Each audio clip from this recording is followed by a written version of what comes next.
All right, San Diego and Southern California, what's going on? This is hour one of Jon and Jim. We've got a really good show for you today. Friend of the show, Darnay Tripp, basically forced his way onto the show. He texted us in the middle of the day. He's like, can I please come on? No, he texted us about something else. I'm like, now that you've texted us, you're coming on. So, like, don't text us before a show, Darnay, unless you plan to come on. So Darnay is going to join us at 5 p.m. Jordan Napier is having a great redshirt freshman season on the Mesa as a receiver for Danny O'Neal and Sean Lewis's offense. Homecoming's a few days away. We have tickets to give away. Be here for a conversation with Jordan Napier at 3:30. After the conversation, we'll give away those tickets. Then Will Brinson, also a friend of the show, NFL insider, brought to you by Humul Casino. He will join us coming up at 4 p.m. It's interesting when I was listening back to that open where we're like, we're just going to have to wear it. Mm-hmm. Is contingent on, of course, the Dodgers beating the Yankees. Correct. Which absolutely could happen. We're just going to have to watch it play out. I mean, we don't know what's going to happen. It's like anything with sports. I mean, you just watch it play out. We'll see what happens. So we'll have that conversation once the World Series starts, and when it finishes, it'll start on Friday. The conversation we've had a lot over the last couple of off seasons with the Padres, and we've probably had it here on Jon and Jim. We've certainly had it on the wrap-up show is, why not just run it back? You just heard us say in the open, they were so darn close to beating the Dodgers. Again, nobody really cares about being close, but they were close. Why not, Jim? With this rotation, yes, sans Joe Musgrove, with this bullpen that was really good, with this lineup that produced, why not, from a Padres perspective, we heard from AJ Preller yesterday, why not just run this thing back and take your chances again and win 93 games and get in and play the Dodgers and this time come out on top? Could it be as simple as running it back? Well, Jon, here's the thing. They can't really do that. We'll see you tomorrow at 3. We're done. All right, that was good. That was a good show. They can't do that because, one, the payroll is the payroll. We talked about it yesterday. Their CBT number is pretty much around 240, 242. Okay. That would break the first threshold of the luxury tax. Their roster payroll for next year is $198 million. You're asking maybe like, wait, why are those two different numbers? Well, because the AAV for players is what goes into the salary, the CBT number. And then the payroll that you have, like Machado's making, I think like, you know, what, 13 million next year, whatever it is. Tatis is only making a certain amount. Salary is less than their average salary. Correct. Average salary is what MLB uses to determine if you've gone over a tax or not. And then the numbers that are factored into this is the arbitration numbers, raises for players, player salaries going up. Yeah. And so you're at 198 and then you're at 240-ish around there. Well, that's without making any moves, and you still need to make moves. Like you need a shortstop, you need a catcher. You can't go a season with Luis Campusano and Brett Sullivan. You're going to need more starting pitching unless you just want to go with Johnny Brito, Randy Vasquez, and Matt Waldron. You need bullpen help. Like you don't have a left fielder. That's without Jerkson Profar because he's obviously going to be a free agent. Kyle Higashioka is a free agent. Luis Arraez is the big question mark. They, you know, the job that AJ Preller has this offseason, man, the more I think about it, Jon, the more I feel like this is going to be a more tricky offseason than last. I mean, I could be sold on that. I mean, if you make the compelling argument, which I think you did, the truth is there are no running it backs really in sports. Everything changes. Even the team that wins the World Series, if it's the Yankees, if it's the Dodgers, they're not truly going to run it back. They'll probably make actually additions to their team in 2025. The reason I'm not willing to yet go so far, Jim, is to say it's a more challenging job, is he got rid of Juan Soto and Blake Snell. Cy Young Award winner, his best offensive piece. Well, yeah, he did. I mean, in free agency, he lost one. He traded one. He lost. Well, that's free agency. Right. Well, you were just saying to run it back. Well, these players are free agents. I mean, that's just what team doesn't have free agents. So it's truly impossible to run it back. But if you would have told me off 2023, you'll replace the Cy Young Award winner, not Cy Young caliber. He won the damn award. You're going to replace Juan Soto with his 960 plus OPS and you're going to go from 82 wins to 93 wins, and you're going to lower payroll $96 million. I wouldn't have believed that was possible. So if he did that, he can do this. Yeah. Like if he did that, he can do this. He can do this, but he also has to, have the moves that he makes hit like it did this past year. And he doesn't have a great track record of that happening. Like his track record is a lot of misses. Mm-hmm. Now, you add in last year, it helps his percentage of like moves that have hit, like bringing up guys to the system. Dude became an all-star, Jackson Merrill. Right. Signing a guy for $1 million. Dude turned into an all-star.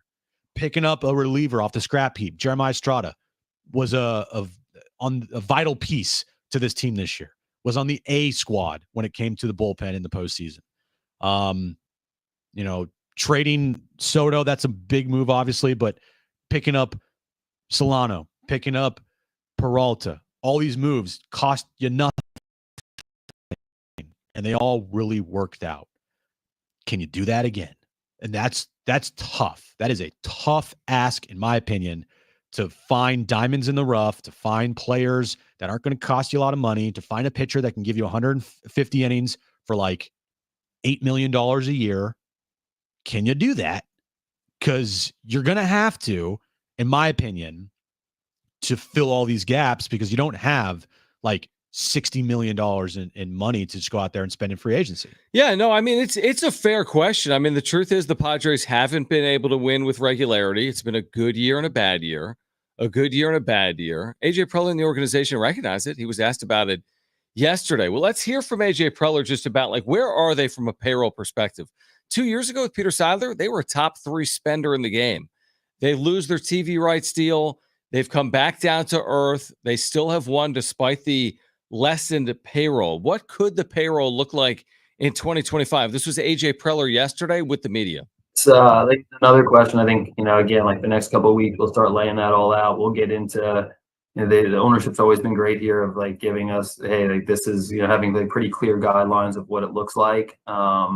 And especially when you get into, we get into November, December, when you really have to start making decisions. So I think that's all part of the next couple of weeks. I think the biggest thing I focused on right now in our group is just kind of like knowing the landscape. Here's the different possibilities. Here's what's going to be out there.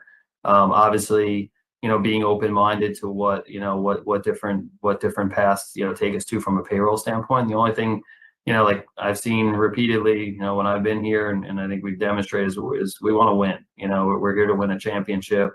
I think we're going to do it responsibly, but we're looking to win championships. We're looking to put to get in the playoffs. And when you do that, if we need to have certain resources, we'll have those conversations. But that's really what the next couple of months are for. And it's not like, hey, you have to be at this price point to do X, Y, or Z. It's kind of like there's a lot of different ways to do that. We've done it a lot of different ways over the last 5 years or so, and I think that's what we're going to get to over the next couple weeks and months, depending on what players are out there and what we need to do. So be as creative as you were this past offseason, and maybe even more creative. I would be shocked, Jim, if their payroll went down. So that's where I don't know if he would need to be more creative. Mm-hmm. And you might say, okay, well, he's going to have to be more creative because the guys he had this year make more money next year. But I don't think, like, that to me is a tough sell, that you had as much success as you had. You do 3.2 million fans. You won the postseason, a series, and now your payroll is going to go down. Would you agree with that? You don't see the payroll going down. Down to where? Down.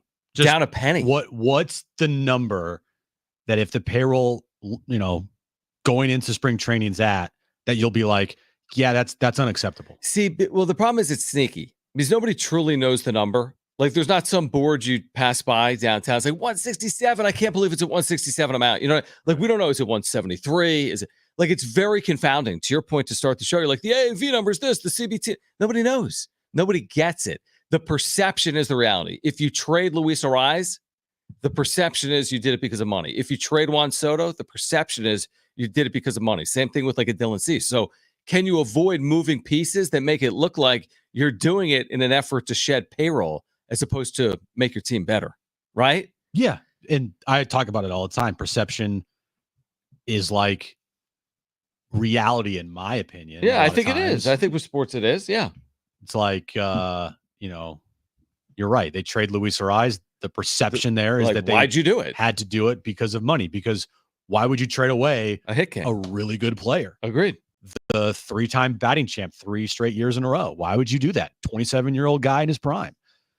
Well, yeah, money, that's an issue. Right. So going into this offseason, you know, they have a lot of needs. They have a lot of things that they need to get done.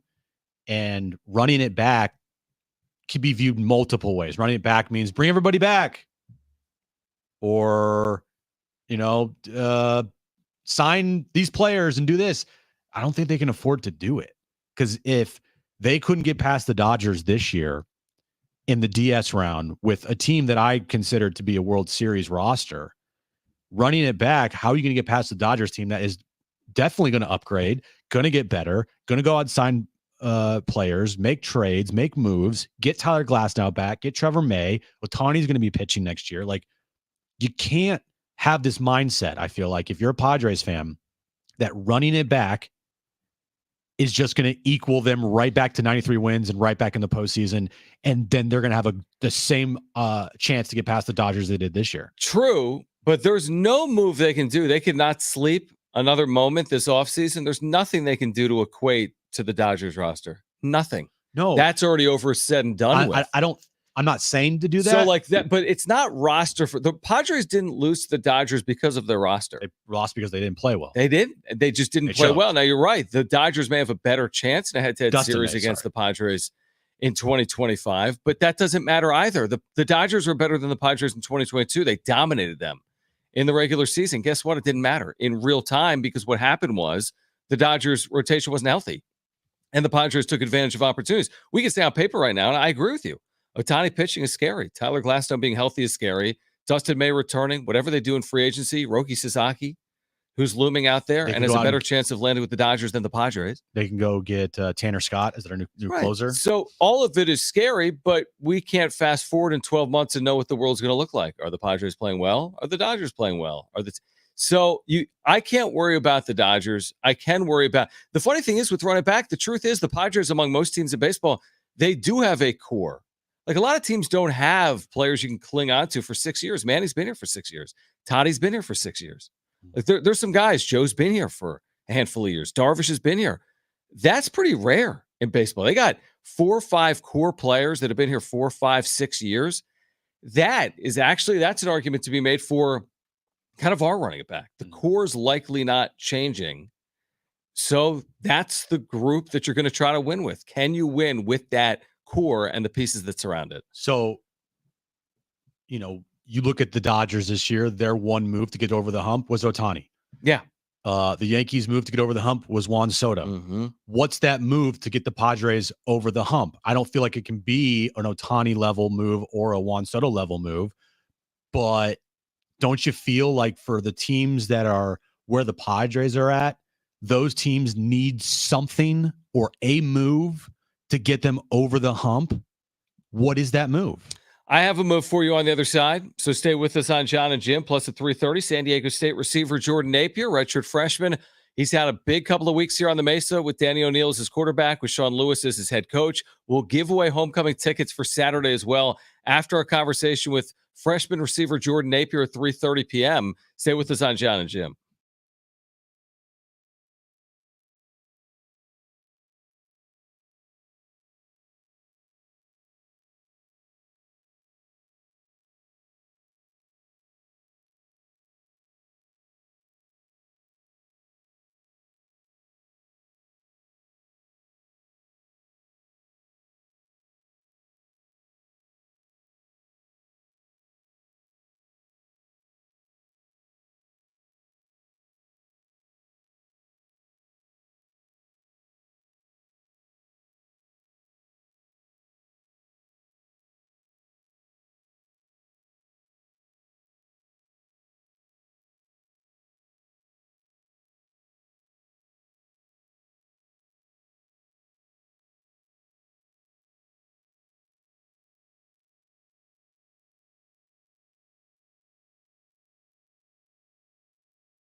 All right, we've got homecoming tickets to give away for Saturday, Snapdragon Stadium, coming up in about 10 plus minutes. Jordan Napier, Aztec receiver, will join us at 3:30. After our conversation with him, we will let you know how to win those tickets. San Diego State, Washington State. We don't have just one pair today. We've got two pairs today. So your chances to win coming up this hour and later in the show as well. Saturday night, 7:30, right here on San Diego Sports 760, the Aztecs and Washington State. So, okay, this past offseason, Yankees strike for Juan Soto. It's worked out. The Dodgers spent $700 million asterisks on Shohei Ohtani. To this point, it's clearly worked out. Padres upgraded. Michael King was a big-time addition for them in the rotation. You said for them to counter Ohtani and Soto moving forward, do they need to counter with a significant big move, right? Kinda, not really. I'm yes and no. I'm not saying to counter specifically the Ohtani and Judge moves because are not Judge. Ohtani and Soto? Ohtani and Soto moves. Mm-hmm. What I'm saying is, when teams get to this point, Padres, Dodgers, well, they need something to get them over that hump. Like what is that one thing to get them over the hump, to get into a World Series, to win the World Series? What is that move? I don't know what that move for the Padres is, especially if you're bringing back guys and maybe finding guys around the edges and trying to find diamonds in the rough. To me, then that says, well, to get over that hump, you're just going to need your guys to just play better. Just to play better, I guess. Well, that's kind of the point I would make. I mean, it doesn't feel like there's a hump that they needed to get over. Is the hump they need to get over not scoring for 24 consecutive innings? And if it is, that's fine. And that's accurate. The hump is always to get a team that can get past the Dodgers. That's all. Now, you can't do it you can't match them, obviously, because you're not the Dodgers that can spend $700 million and defer 690 of it. You are the team that has to be way more creative and make trades and have hopefully guys in your minor league system hit and find diamonds in the rough for like $1 million that turned into all-stars, right? Right. So we don't really know. I mean, heading into the season, nobody would have said Jurickson Profar is the elixir for the Dodgers, but the Padres went 8-5 against the Dodgers in the regular season. Now they went 2-3 against them in the postseason, which was the worst. Which is right. But then again, in 2022, they were horrific against the Dodgers in the regular season. That beat them 3-1. The point is, I don't know if there's a hump to get over. They'll always be the big, bad, mighty spending Dodgers. They'll always have the quote-unquote better roster.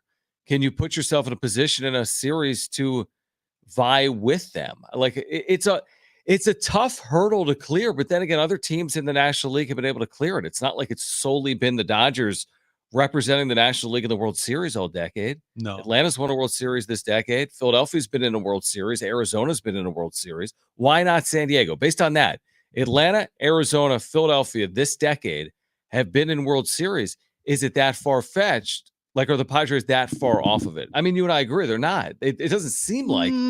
Are they that far off of it? We wouldn't. 2 weeks ago, you were saying this is the best team in the National League. I agreed with you. Yeah. So how far off are they?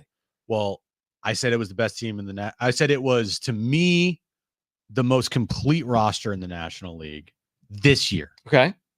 It's not next year. This year. Right, but we don't know what next year is going to bring. I know. But can you make a team better than this one? Can you have a team that is better built than this one? Do you have the batting champ getting paid nothing?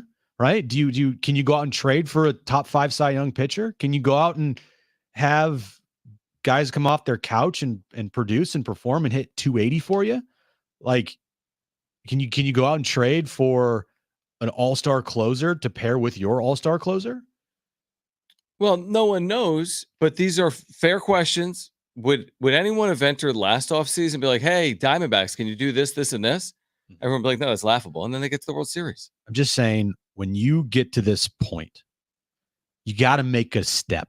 You can't fall backwards. And you can, but then you need guys to like produce at a much higher clip. You're going to need Manny to go like off in the postseason and turn his entire postseason narrative around. Right. You need Xander to turn into an all-star, like we said yesterday. Yeah. When AJ Preller is talking specifically about how they need Xander to be an all-star that next year, That to me tells me the strategy is like, we need our guys just to be better. We need our guys just to be better. I don't think was really their strategy this year. I think the strategy this year was to field a team that was complete, which they did, that happened to come up short. Now, can they do the same thing in 2025? No one knows. Do I think it's harder in 2025? Probably, because of the Dodgers and because of some of the things we're illustrating, which is they might be up against it from a CBT perspective. But is it impossible to envision the Padres right back to where they were in a series against LA, best of 5, tied at 2 games? Well, that to me is not impossible to envision. I can only start thinking about that once the offseason begins with moves. Like once moves are made, signings happen, trades happen. If we go into spring training next year and Brandon Lockridge is one of your starting outfielders, that's not going to happen. You go to spring training next year and their 2 catchers are Luis Campisano and Brett Sullivan. Yeah, and it also won't happen. I mean, we went into this spring training saying they don't have a left fielder, and they ended up with an all-star, a true all-star. They did. In left field. So we can't have questions about if Brandon Lockridge is a starting outfielder October 22nd when they didn't have the question answered February 17th. So can they find lightning in a bottle twice? Or can they just re-sign Jurickson Profar? And then what does that cost on the other side? Like, does that come at an expense? The statement still stands. Can they find lightning in a bottle twice? Yeah, I mean, I don't know if it was lightning in a bottle at the end of the day. It was his career year. It was a career year for Jurickson Profar. Can he back it up with the same season? I can't answer that. Can Juan Soto replicate? Can he hit 40 home runs back-to-back seasons? Yes. Okay, but he had never hit 40 home runs prior to this past year. Well, if he doesn't hit 40 home runs, he'll hit 35 home runs. Correct. Can Jurickson Profar hit, instead of 25 home runs, can 20? he hit 20 home runs? Which is if not, go find the left fielder. I mean, which he's never done in his career. This is Jurickson Profar's season isn't going to be the reason why they're in that spot or not. But you got to figure out a way to fill that void. I know. We spent 5 months saying that last year, and they filled it. So hopefully they can fill it again. Jordan Napier joins us on the other side. We'll give away homecoming tickets as well as Jon and Jim.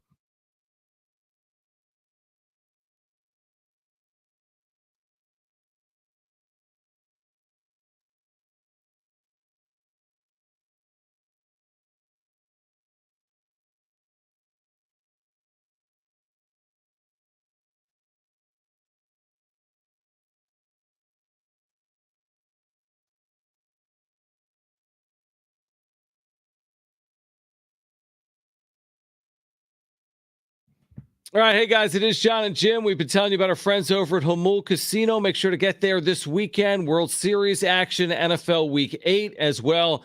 Every single day in October, they've got great promotions. Every single Monday night, they've got chances to win big as well out at Jamul Casino. Yeah, with 10 winners every hour at 7 p.m., 8 p.m., and 9 p.m. Your odds, they're better than ever. Their Onyx players will receive an extra $100 in cash bonuses on top of their winnings. Plus, you can earn entries all month long by playing and getting 2-time entries on Tuesdays, with at least $500 in cash for all winners, a chance to win up to $25,000 in cash. You're going to love all their food options. Tony Gwynn Sports Pub is terrific. You can watch the NFL, Major League Baseball, and more there. Great food and drinks. Great Tony Gwynn memorabilia as well. And Jamul has endless dining 5 nights a week. Their endless dining options are incredible, including Saturday Surf and Turf Buffet. They've gone over the top with succulent steaks, delectable seafood, and more. Yeah, Tony Gwynn Sports Pub is the place to be to watch NFL games, postseason baseball action. They have great, as Jon said, Tony Gwynn memorabilia there. Get to Jamul Casino. Jamul Casino, it's fun above all else.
This update is brought to you by Progressive.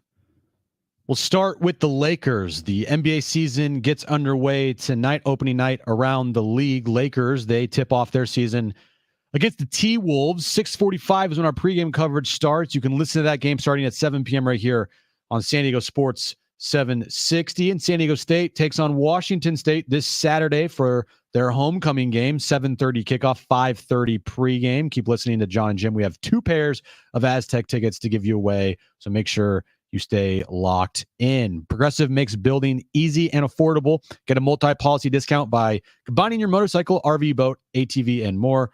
All your protection in one place. Bundle and save at progressive.com. That's progressive.com.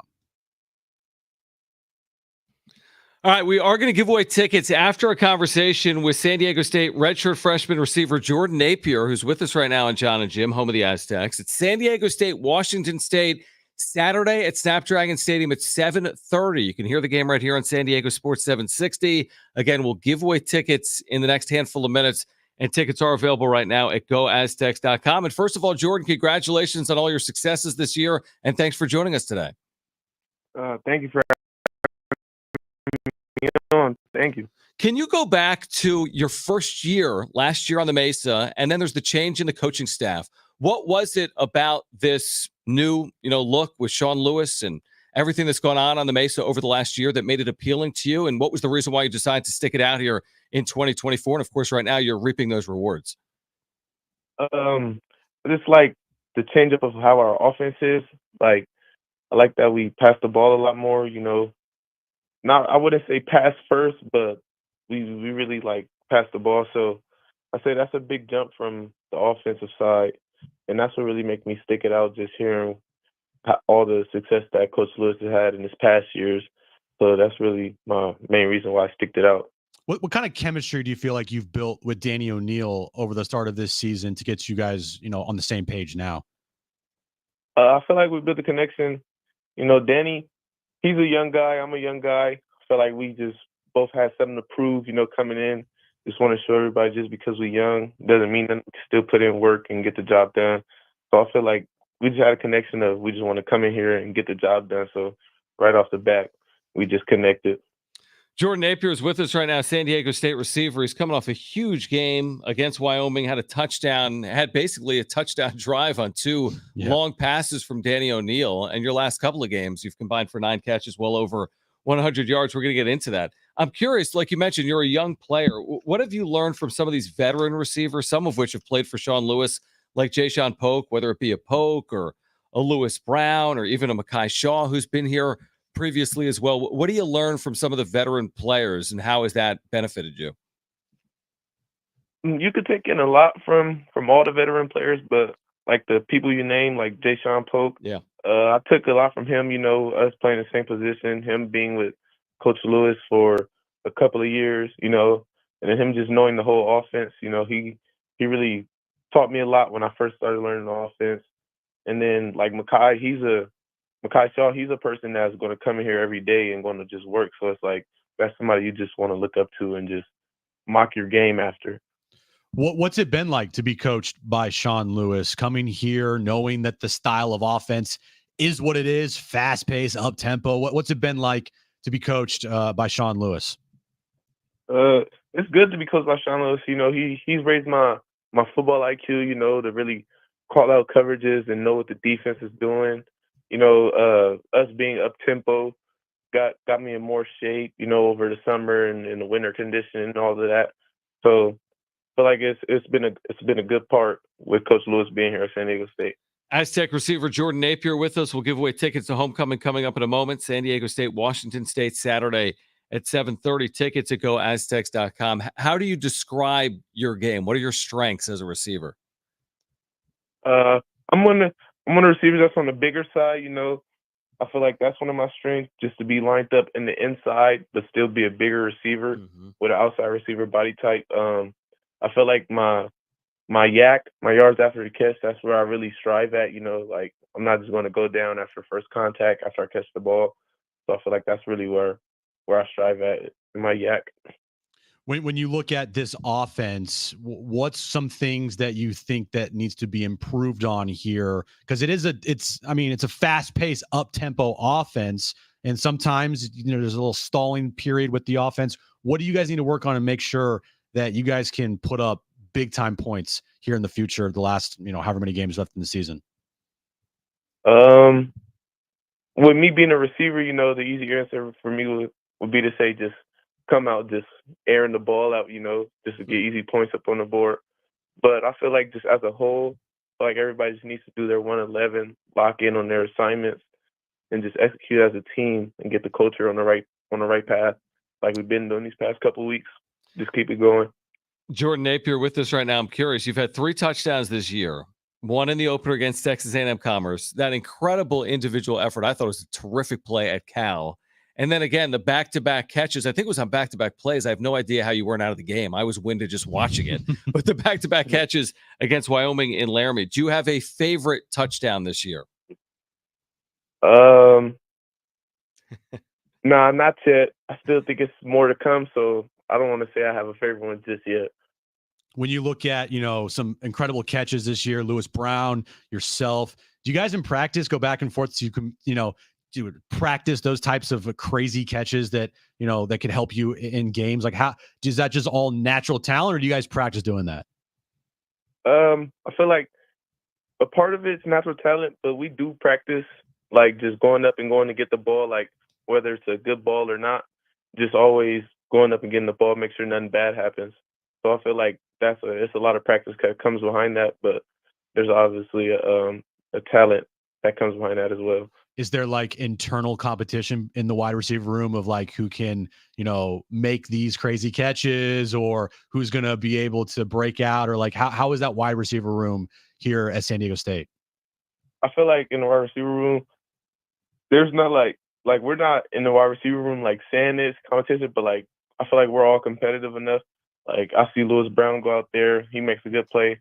Next time I'm lining up in a one-on-one, I got that in the back of my mind. Like he's made that play, I got to go out here and do something as well. Jordan, before you go, again, we're with Aztec receiver Jordan Napier. Homecoming is Saturday night against Washington State. We can ask about that as well. Obviously, as a receiver, you love the air game, but what's it been like to watch the consistency of Marquez Cooper in the backfield? The fact that he's in there essentially every single play, that he's done all that work so far this year. What's it like being Marquez Cooper's teammate and seeing what type of impact he can have in a game?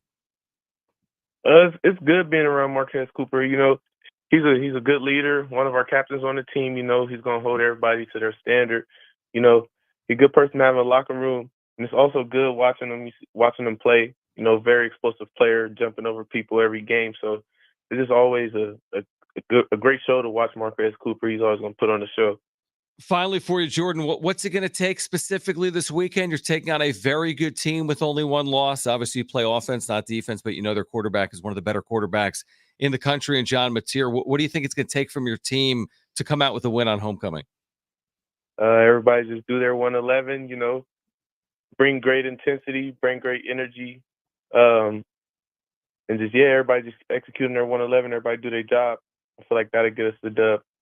We're looking forward to it Saturday night, Washington State, here at Snapdragon Stadium at 7:30, right here on San Diego Sports 760 with Aztecs outstanding redshirt freshman receiver Jordan Napier. Jordan, we appreciate the time. We'll see you this weekend, all right?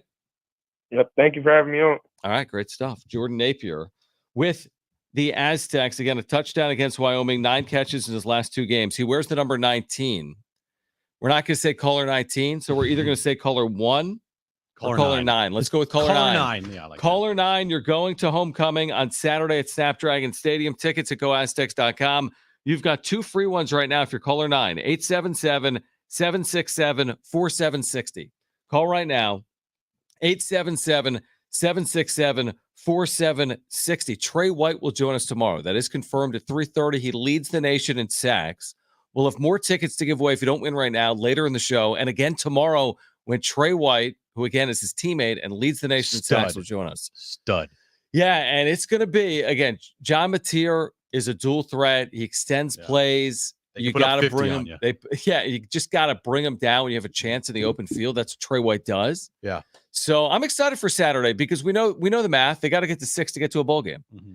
it's not easy with Boise, UNLV, Washington State, 3 of your 6 opponents remaining. Yeah. You do the math on it, they could use a game, quote unquote. They could steal a game. That could go a long way if they could steal a game against Washington State this weekend, for example. And, the wide receiver room they was talking about, they're all competitive, but the great thing is there's playmakers everywhere, like Jay-Sean Polk, Lewis Brown, Jordan Napier. All 3 of those dudes have unique skill sets that make them explosive. Like, Lewis Brown, you can just throw it up to him. F it. He's down there somewhere that he can come up with the ball. Jordan Napier, we saw against Wyoming, the great catch in the corner of the end zone there that, it's like they're not interchangeable, but they can be. They can be guys that you can call the same plays for in a one-on-one situation and feel comfortable trying to, go into them in that spot there, because all those guys can go up and get the ball and make some unbelievable catches. And we've seen some crazy catches this year from the wide receiver group. Oh my gosh. I think Danny O'Neal's really thrown a good deep ball, and he's had guys go make plays like Jordan Napier, like Lewis Brown so far this season. So again, Saturday night, join us. Homecoming at 7:30, pregame coverage at 5:30. Another chance today to win tickets. So be listening for your chance to win. Speaking of the Aztecs, is the Pac-12 actually now close to a TV deal? Plus, Will Brinson, our NFL insider, brought to you by Hamul, will join the show coming up at 4 p.m. This is Jon and Jim.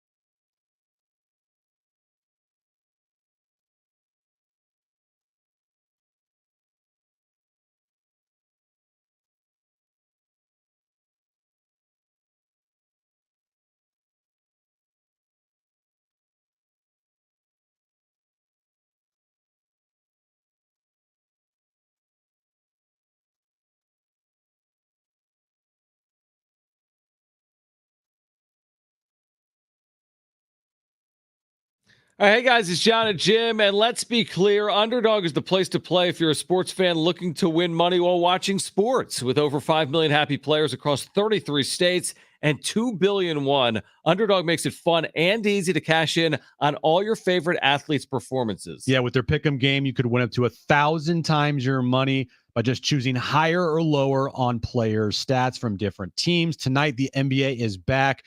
Special promotion right now, LeBron James, higher than a half a point. That's going to hit. So go to Underdog Fantasy now. Use our promo code Jon and Jim, JONANDJIM. Sign up, and you can use our special pick today. Which means if Bronny and LeBron combine for a half total point or more, you're a winner as well. Yeah. Download the app, sign up with promo code Jon and Jim, and deposit now to get up to $1,000 in bonus cash instantly. That's promo code JONANDJIM. Yeah, you must be 18 years or older and present in a state where Underdog Fantasy operates. Terms to apply. Concern with your play? Call 1-800-GAMBLER or visit www.ncpgambling.org.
All right, Will Brinson, senior NFL writer, CBS Sports, will join us coming up at 4 p.m.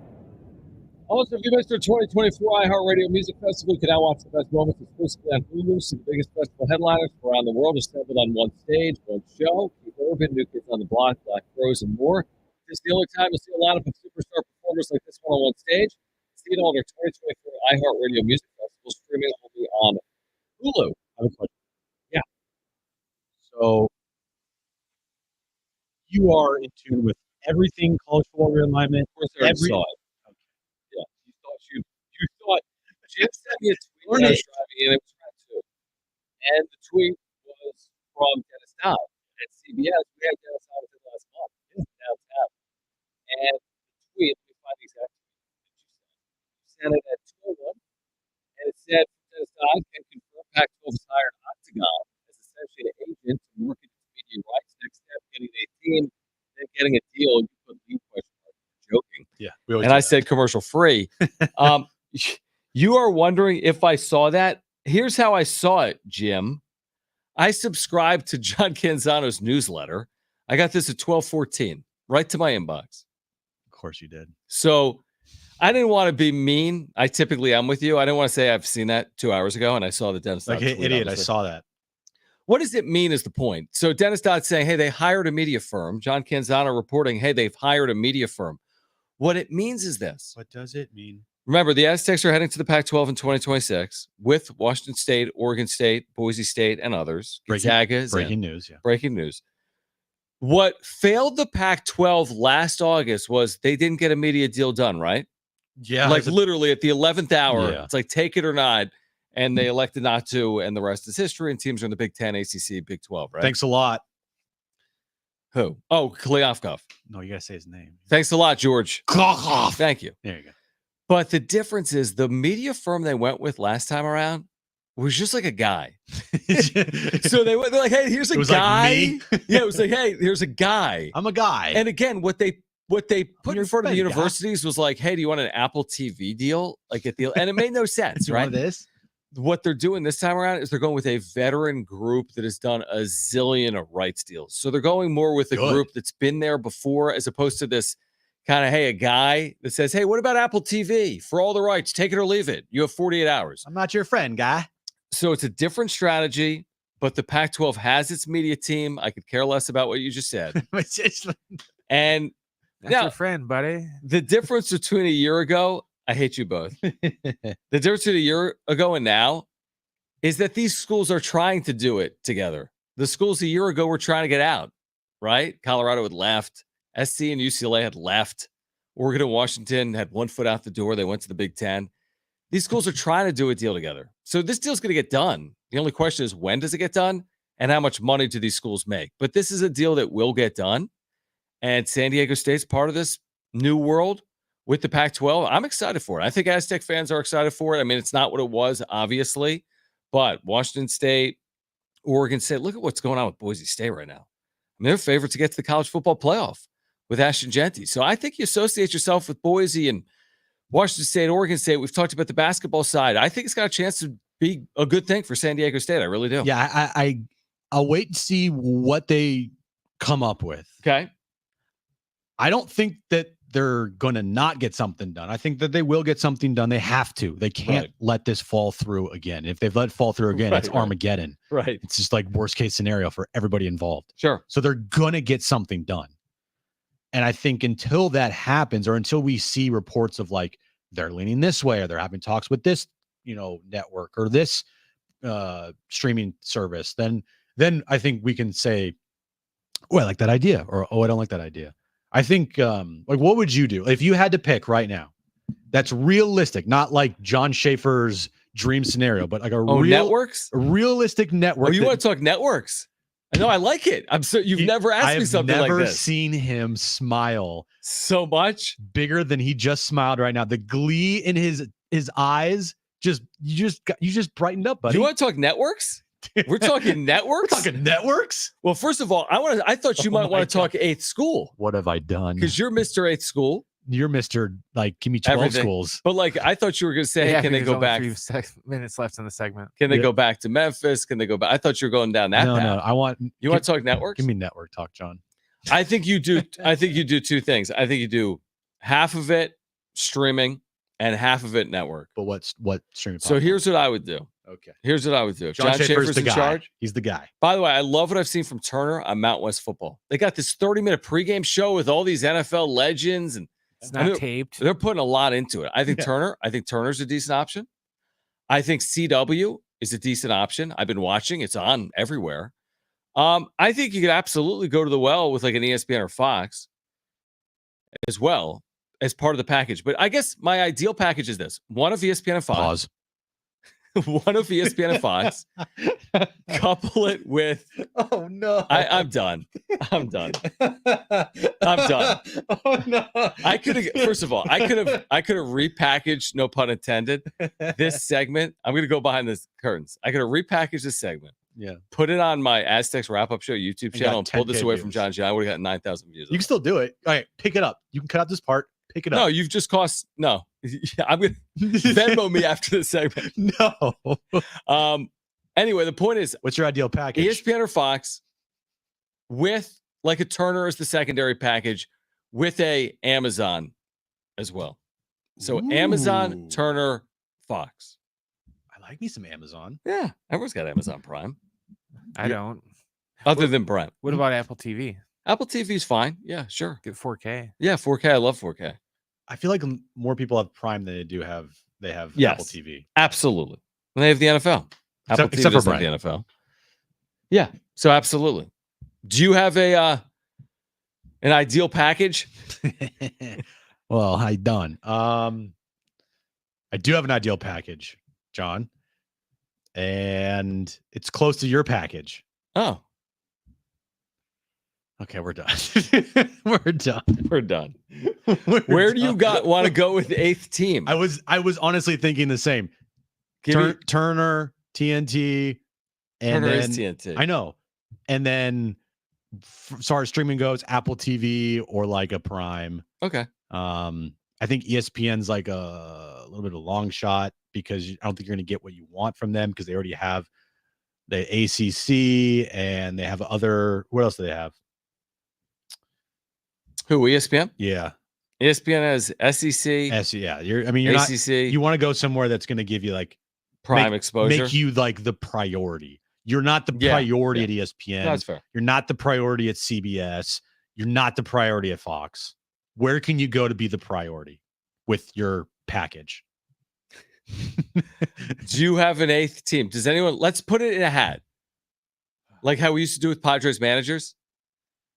Name the school coming in next. Is it UNLV? Is it Memphis? Well, is I thought UNLV can't do it. Like they're not going to. They already committed. Is there anything? Is in the world of realignment? Is anything ever off? I'm still sticking with. I think they're going to figure out a way to get Memphis. Okay. Memphis seems like they're just waiting to have a better deal offered to them by the Pac-12, and I think that will happen once they figure out a TV deal. Like they didn't. No, I tend to agree with that. Their AD, when he spoke, it didn't sound like they were completely done. They just were like, the first offer that we got from the Pac-12, we did not like. And so come back to us with a better offer and we'll talk. Yeah. Remember his whole like press conference? That was pretty fascinating. Oh, yeah. I mean, it was like the first like week on the job. And he's like, it was pretty fascinating. All right. We'll keep you updated. I promise you that. This show will keep you updated, even if Jim doesn't want to keep you updated. John will. All right, on the other side, Will Brinson. He is a senior NFL writer for CBS Sports. He joins us each and every week, courtesy of Hamul Casino and Will Brinson to break down Week 7 of the NFL. Join us next.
All right, this update's brought to you by Progressive. The NBA tips off tonight. Lakers, their season opener at Crypto will be against the T-Wolves, 7 p.m. tip-off. Pregame starts at 6:45. You can listen to all the action right here on San Diego Sports 760. San Diego State, they take on Washington State this Saturday for homecoming. 7:30 kickoff, 5:30 pregame.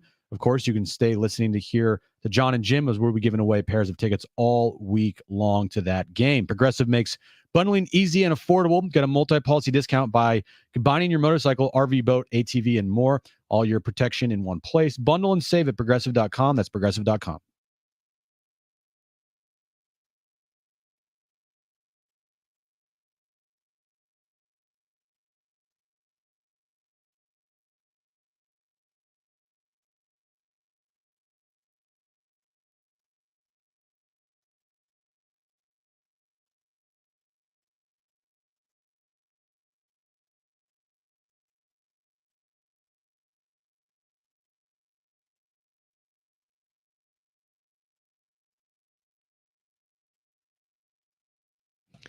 All right, San Diego and Southern California, what's going on? This is hour 2 of Jon and Jim. We're going to be joined by Will Brinson, Jim, momentarily. His name isn't Will Brinson, Jim. No. It's like Will Brinson will join us, Jim, coming up momentarily. CBS Sports senior NFL writer. Now, we do have Hal O'Scream tickets to give away. We do. We'll do that this hour. We do have homecoming tickets to give away. We do. We'll do that next hour. So that's what we're going to do over the next couple of hours. We will. Darnay Tripp will join us coming up at 5 p.m. Against his own wishes. Yeah, he texted us earlier today. I'm like, you can't text us and not come on the show. But then he's never going to text us again. Yes, he will. He likes coming on the show. Yeah. It's good. Right? He likes the show. Yeah, he does. It's Darnay. He likes the show. Let's be honest. All right, let's get Will Brinson in here. Again, he joins us each and every week, courtesy of Hamul Casino. Let me start like this, Will, because Jim's not going to ask it, so I will. All right, Jim's not going to ask this question. Are the Niners cooked? I still think that there's a lot of time left for the season, right? And you know, like if you're going to ask me, are the Jets cooked? And I'm going to say I still think there's a lot of time left in the season. And I have to say, for the Niners, there's a lot of time left in the season as well. But I mean, certainly, you know, it's one of those things where it's getting late early, even for a team like San Francisco, and it sort of feels like I don't know if microcosm is the right word, but it's like the Christian, maybe like a parallel with the Christian McCaffrey injury, where, you know, we first hear, you know, in the offseason, like he's dealing with this, and then he's ruled out right before Monday Night Football, and then, you know, it's like, oh, it's actually Achilles tendonitis in both legs, and now he's in Germany, and it feels like this cascading wave of bad information. I'm like hit or miss on whether I think the Super Bowl hangover is real. But it does, you know, it is one of those things in the NFL where injury luck is a real thing. And, you know, Brandon Ayuk being done, they're deep at wide receiver. So they, you know, like Juwan Jennings has been banged up, so, you know, he can step up, and, you know, Jordan Mason is filled in. I think it's a testament to John Lynch and Kyle Shanahan that they've got, you know, this much talent on the roster that we still think they can field a functional team. But it's just harder to believe. Like, if you were asking me who's, you know, the best roster in the NFL right now, I mean, it's the Lions, and they just lost Aiden Hutchinson too. It's injuries in the NFL. Like, the attrition that you have to battle is just so big that, you know, like it's hard to make it through a season completely healthy. And right now the Niners are you know, feel like they're in shambles. Yeah, there's a lot going on with the Niners. Speaking of cooked, Will, Russ cooked the other night for the Steelers, and you know the controversy there was, do you put Russ in over Justin Fields? And it seemed to work out for them. And they play the Giants this upcoming week, which I'd be hard pressed to figure that they're going to lose that game. They'll be 6-2 after that game. I mean, they have a great defense. Russ looked really good. I mean, Steelers, top team in the AFC. I'm not a top team, but I still think, I mean, the Luckbox Chiefs, you know, they're just moving their way to like the number 1 seed, and then, you know what? It's the postseason. Let's turn it on with Mahomes and Kelsey and be good on offense out of nowhere. The Ravens, I think, are probably still the best overall team in the AFC. But look, Pittsburgh, like you said, they got a really good defense.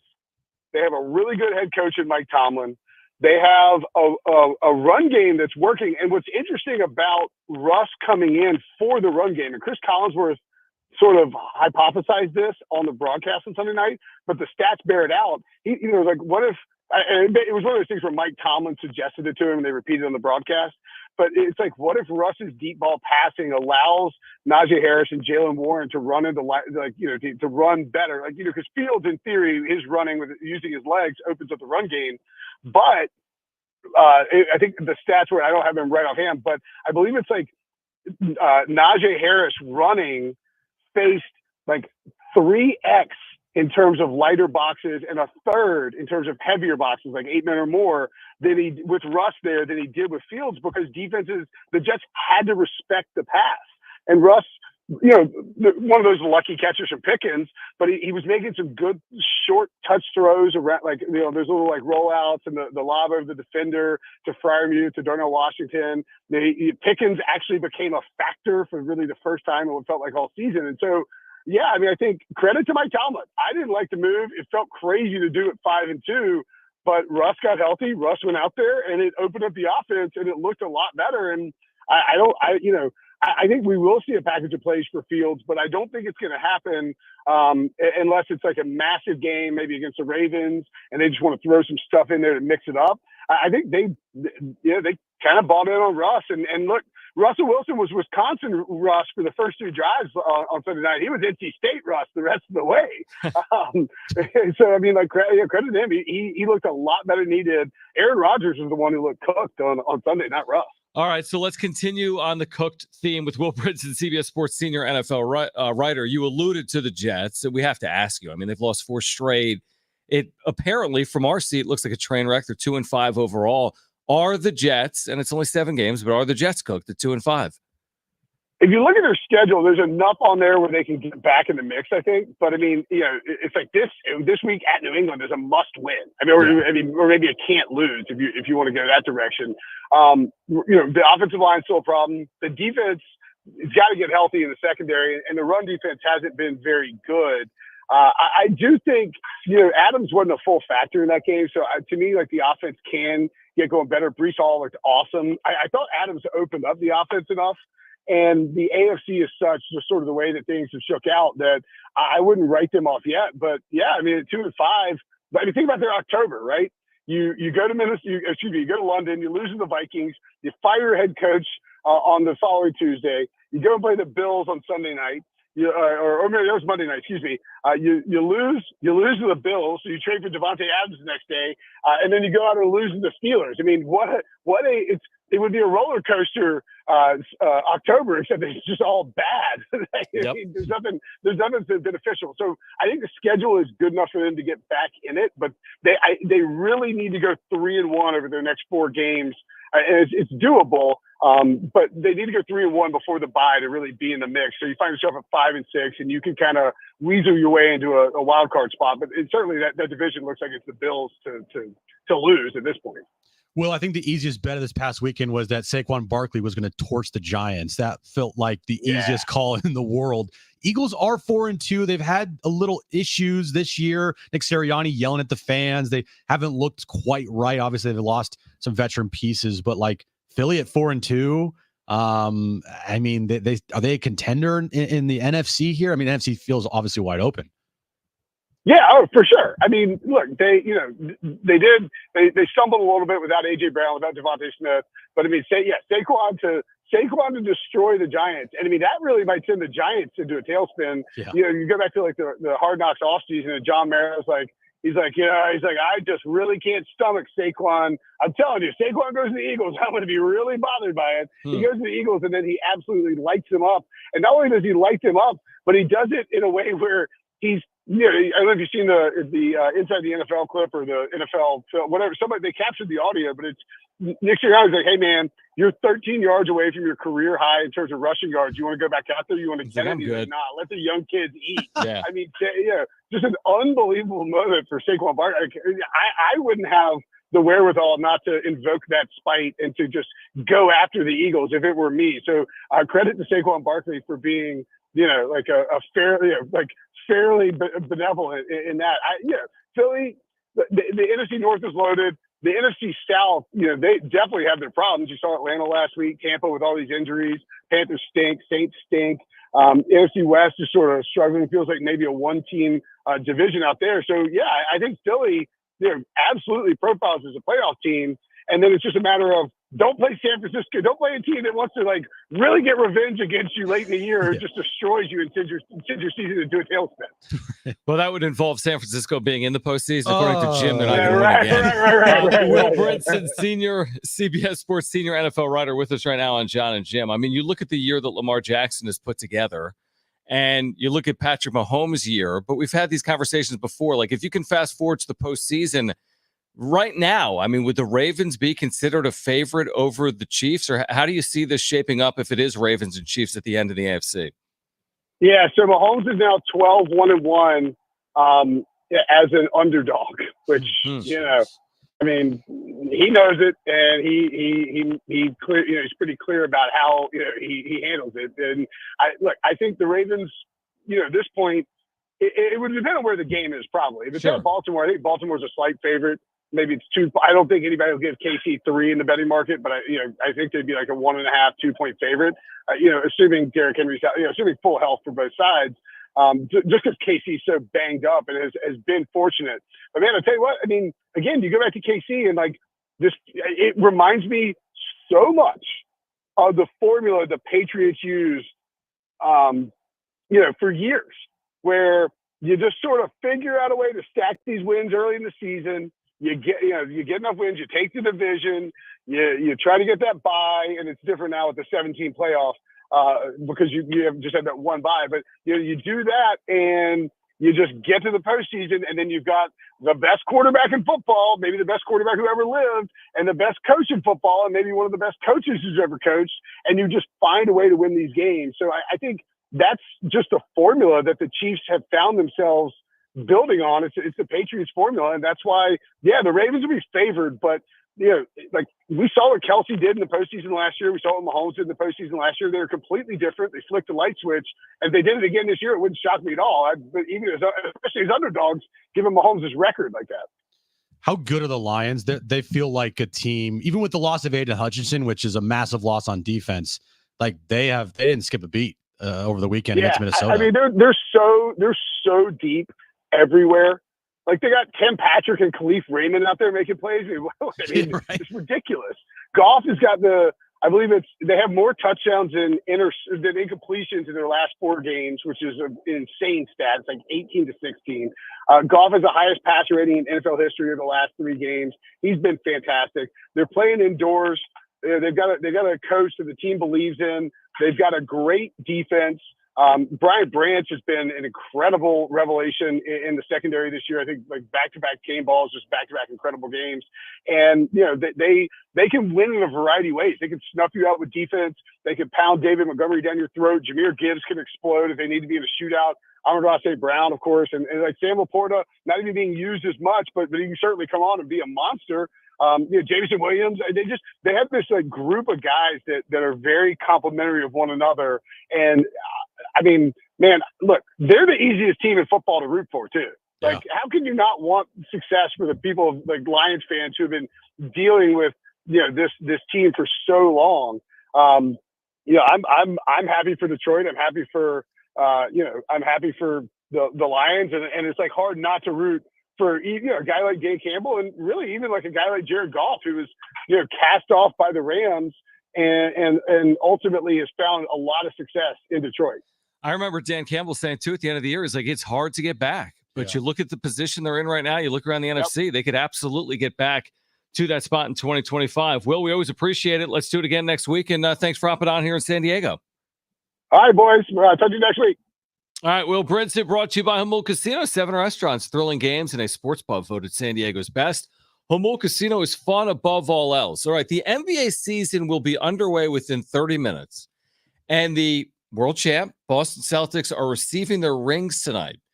You're going to hear a portion of the ring ceremony. You forget about some of the unbelievable players on this team. Yes. You forget about some of the greats, some of the all-time greats. Some players that, household will go down in infamy. I mean, these guys are, like you said, I don't know about infamy. Household names. Yeah, the opposite of infamy. Oh, whatever that is. Infamy is usually when you're famous for doing something bad.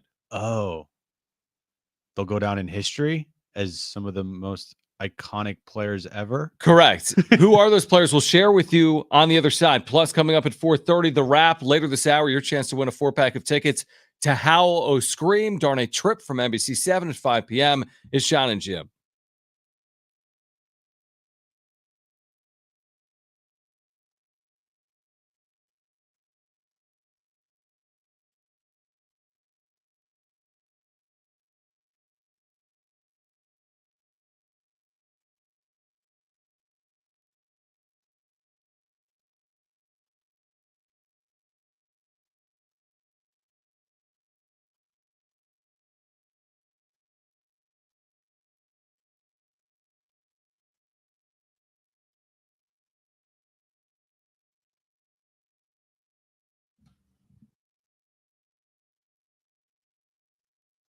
All right, hey guys, it is Jon and Jim, and Underdog is the place to play if you're a sports fan looking to win money while watching sports, like the return of the NBA tonight. With over 5 million happy players across 33 states and $2 billion won, Underdog makes it fun and easy to cash in on all your favorite athletes' performances. Yeah, with their pick'em game, you can win up to 1,000 times your money just by choosing higher or lower on your favorite player stats from 2 different teams. The NBA is back tonight. Special play tonight that we're giving you right now. LeBron James higher than a half a point. All you got to do is download the Underdog Fantasy app, use our promo code Jon and Jim, JONANDJIM, and you got a special pick and play tonight of LeBron higher than a half a point. So they're giving you that pick. All you got to do, like Jim said, is download the app, sign up with promo code Jon and Jim, and deposit now to get up to $1,000 in bonus cash instantly. That's promo code JONANDJIM. Must be 18 years or older and present in the state where Underdog Fantasy operates. Terms to apply. Concern with your play, call 1-800-GAMBLER or visit www.ncpgambling.org.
Hit us up on the Talkback mic. Just over the free iHeartRadio app. This is San Diego Sports 760. Tap that little microphone icon Next to the play button to leave a 30-second talkback. We'll give away SeaWorld's Howl O Scream tickets coming up this hour. We have homecoming tickets to give away for Saturday at Snapdragon Stadium in the 5 o'clock hour.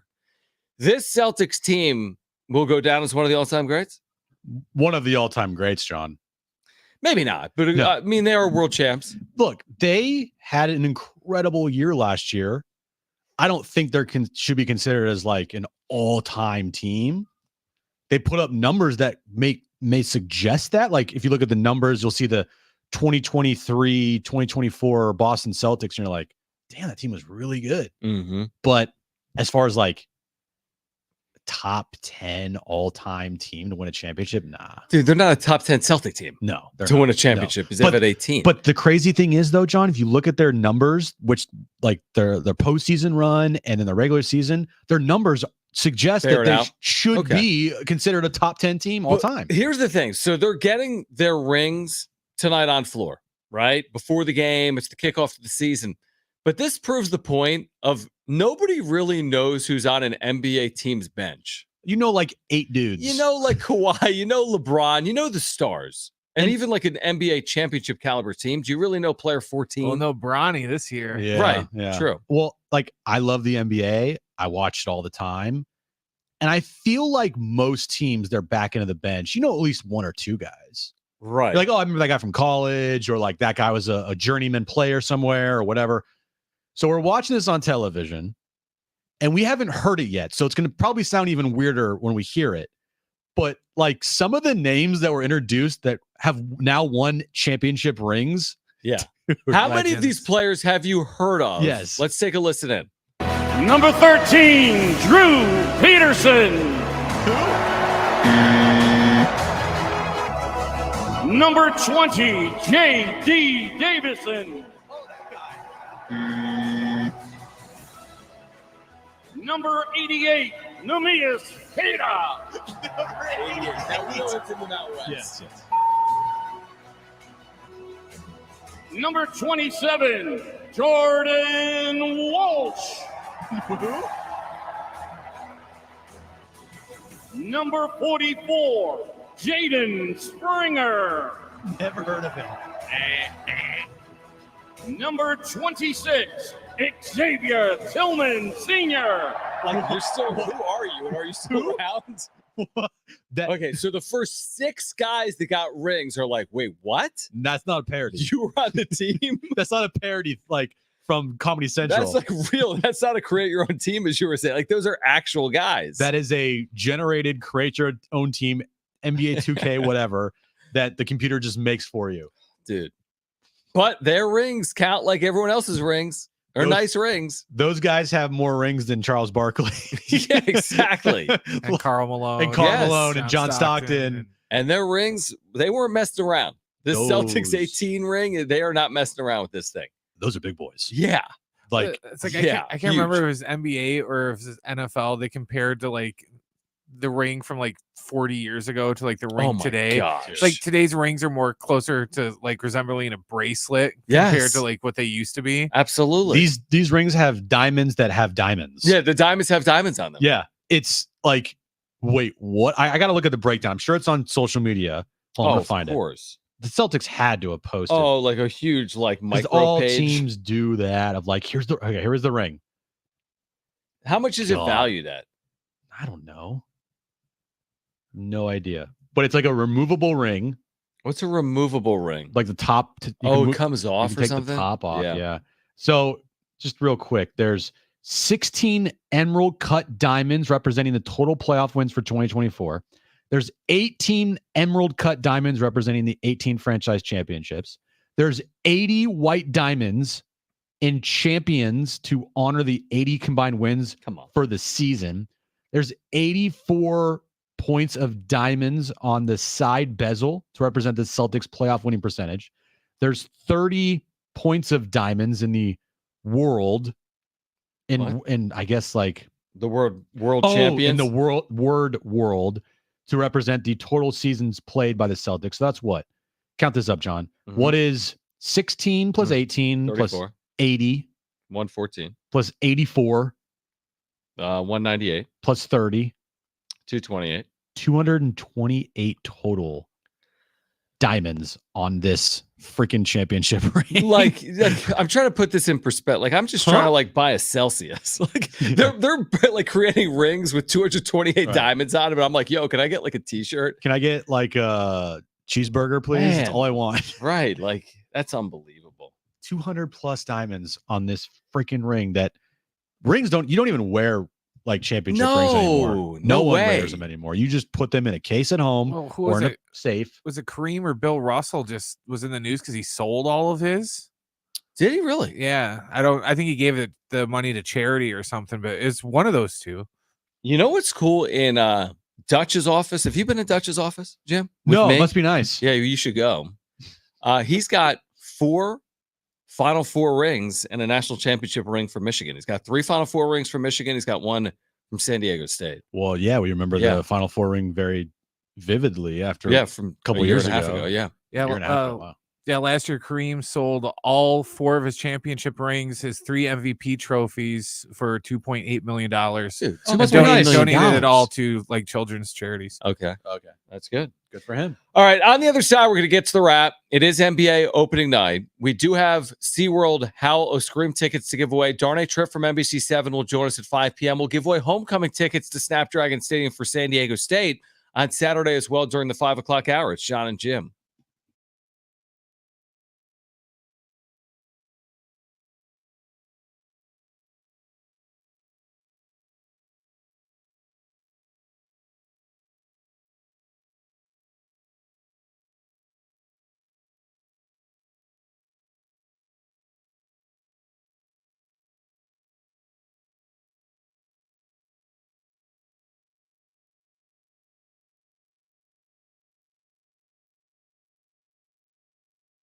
All right, what if you could be debt-free by this January? Get rid of all that high-interest debt, pay off all your credit cards, consolidate everything into one lower payment.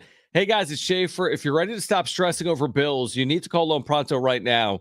With rates at their lowest in 2 years, this is the perfect chance to use your home's equity and save big going into the new year. Loan Pronto's got rates with APRs in the low 5s, and they're getting homeowners hundreds of thousands out of their home's equity.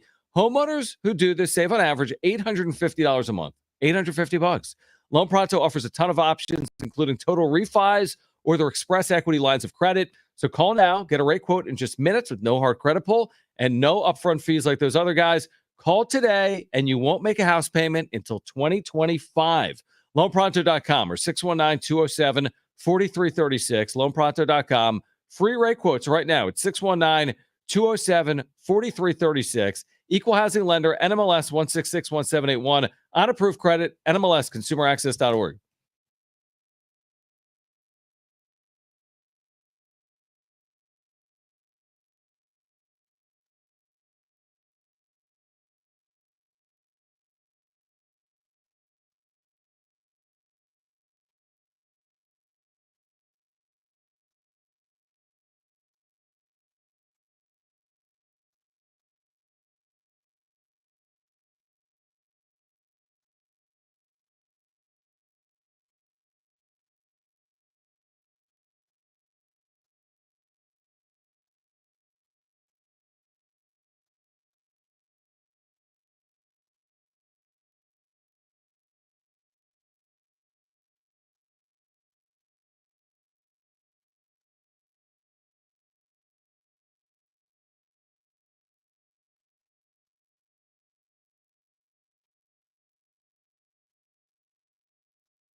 All right, this update is brought to you by Progressive. The NBA season tips off tonight. Lakers, their home opener at Crypto against the T-Wolves. 6:45 pregame, 7 p.m.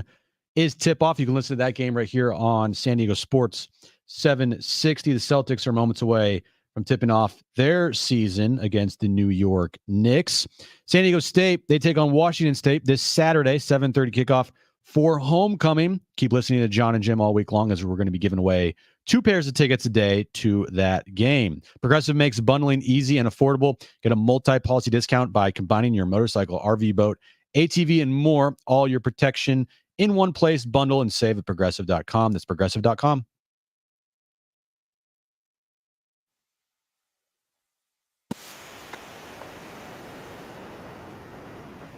All right, we do have Howell on screen tickets. We'll give them away later this hour. Be listening for a chance to win. Jim just told you we have homecoming tickets. We'll give away in the 5 o'clock hour for Saturday at Snapdragon Stadium. Darnay Tripp, friend of the show, will join us coming up at 5 p.m. So we're here until 6. We typically get to the wrap around 4, but we haven't gotten to the wrap as of yet.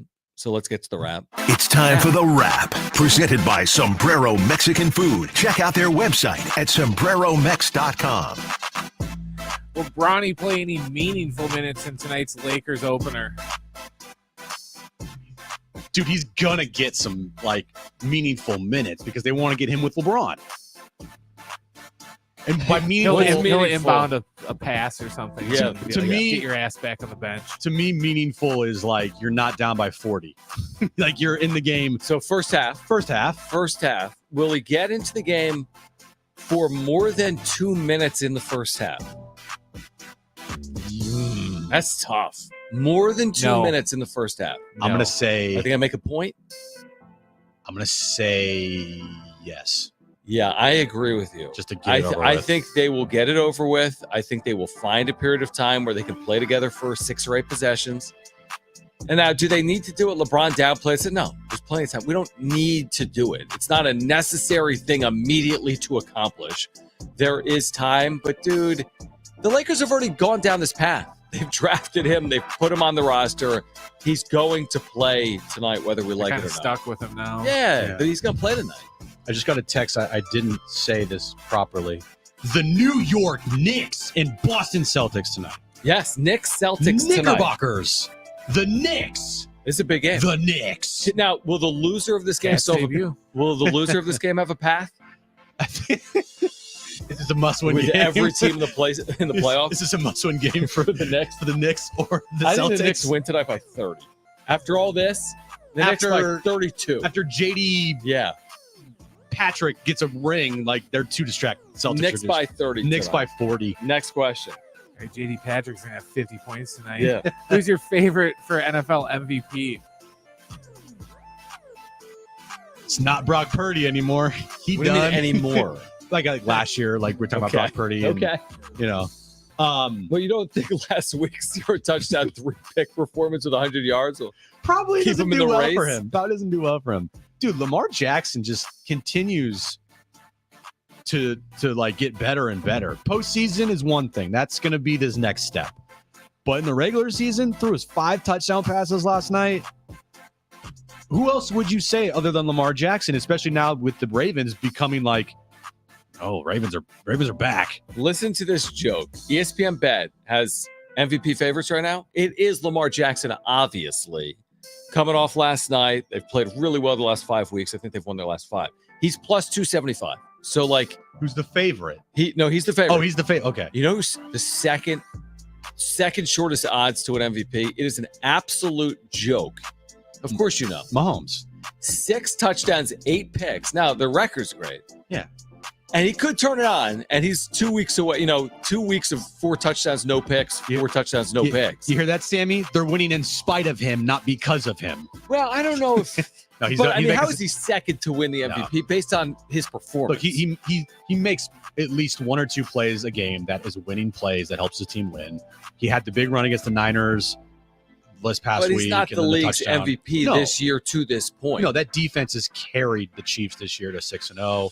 They've gotten a little lucky, yes, but he's not even. No, I would say Derrick Henry should be above him. He's second. Lamar Jackson has a chance to His regular season numbers are always good. I would say these players should be ahead of Mahomes. Obviously, Lamar, Derrick Henry, Jared Goff, But Jared Goff's a great one. Josh Allen. Let's see who else in the NFC. Anybody else in the NFC, John? I can't think. Oh, I don't want to say Sam Darnold because. But Sam Darnold to me is ahead of Patrick better Mahomes. numbers, but Mahomes is going to get the benefit of the doubt, but he should not be second in MVP voting at the season's halfway point. We're not there as of yet, but I get it. He could have a couple of weeks where it's 4 touchdowns, no picks, and get himself in the race, but right now he should not be second. You know what's going to happen? This team's going to make the postseason as the 1 seed or the 2 seed, or they have like a bad second half, whatever. But they'll make the postseason. Mahomes will have an awful year statistically. And then he'll turn it on in the postseason. Postseason, he'll have 7 touchdowns, no interceptions, and a passer rating of like 130. Probably. It's ridiculous. Next question. Are you guys getting nostalgic with it being the final season of Inside the NBA? Dude, that really hit me when I saw it on social media. Like the final time this year inside the NBA. Oh, we got plenty of time. I know you do, but you know, it's just the top tier standard for sporting show. Like as far as like inside the NBA. You don't think Greenberg with Stephen A no is the same show?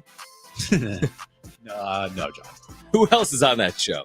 Everybody. They cycle through so many people. And that's the problem is they cycle through like 10 dudes and obviously women as well.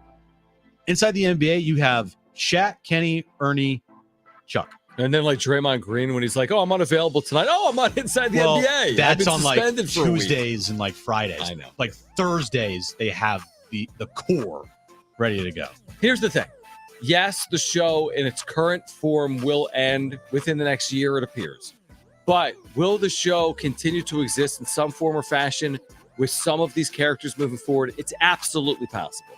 I don't know if it's going to be with NBC or Amazon or ESPN, but this whole thing isn't going to just go away for forever. I think they'll have some iteration of it moving forward. I don't know what it's going to look like, but I don't think all these casts of characters are just going to retire from broadcasting after this year. They're going to unload the clip this season with which so I think many they've already things. done. I think that they're just going to say F it with a lot of stuff. Yeah, maybe. Which I love because some of the stuff they do is so funny, but it's only funny when it's off the off the cuff. That like the whole not call scripted. the police thing that they had and the like all that stuff, like Shaq falling down, that stuff's not planned. Right. Next question. What's a bigger offseason priority? Extending Michael King or extending Jackson Merrill? We have different opinions on this. How do you know? So we may have talked about it last time in the wrap-up show. Because we recycle everything everywhere. Well, that's radio. That's talk sports talk radio for you. Michael King to me is the bigger priority because he's got 1 year left on his deal. They need pitching. They need to lock up pitching for the long term. Dylan Cease will not be here long term because of his agent. We don't know the future of Joe, how he's going to come off of this Tommy John. Yu Darvish ain't getting any younger. Michael King might turn into like their ace in 2 years. So Michael King, to me, locking him up long term is more important. The answer is Jackson Merrill, and here's why. Jackson Merrill's coming off a Rookie of the Year caliber season. He may, in fact, win it. And the Padres can, quote unquote, afford that to happen and extend him out.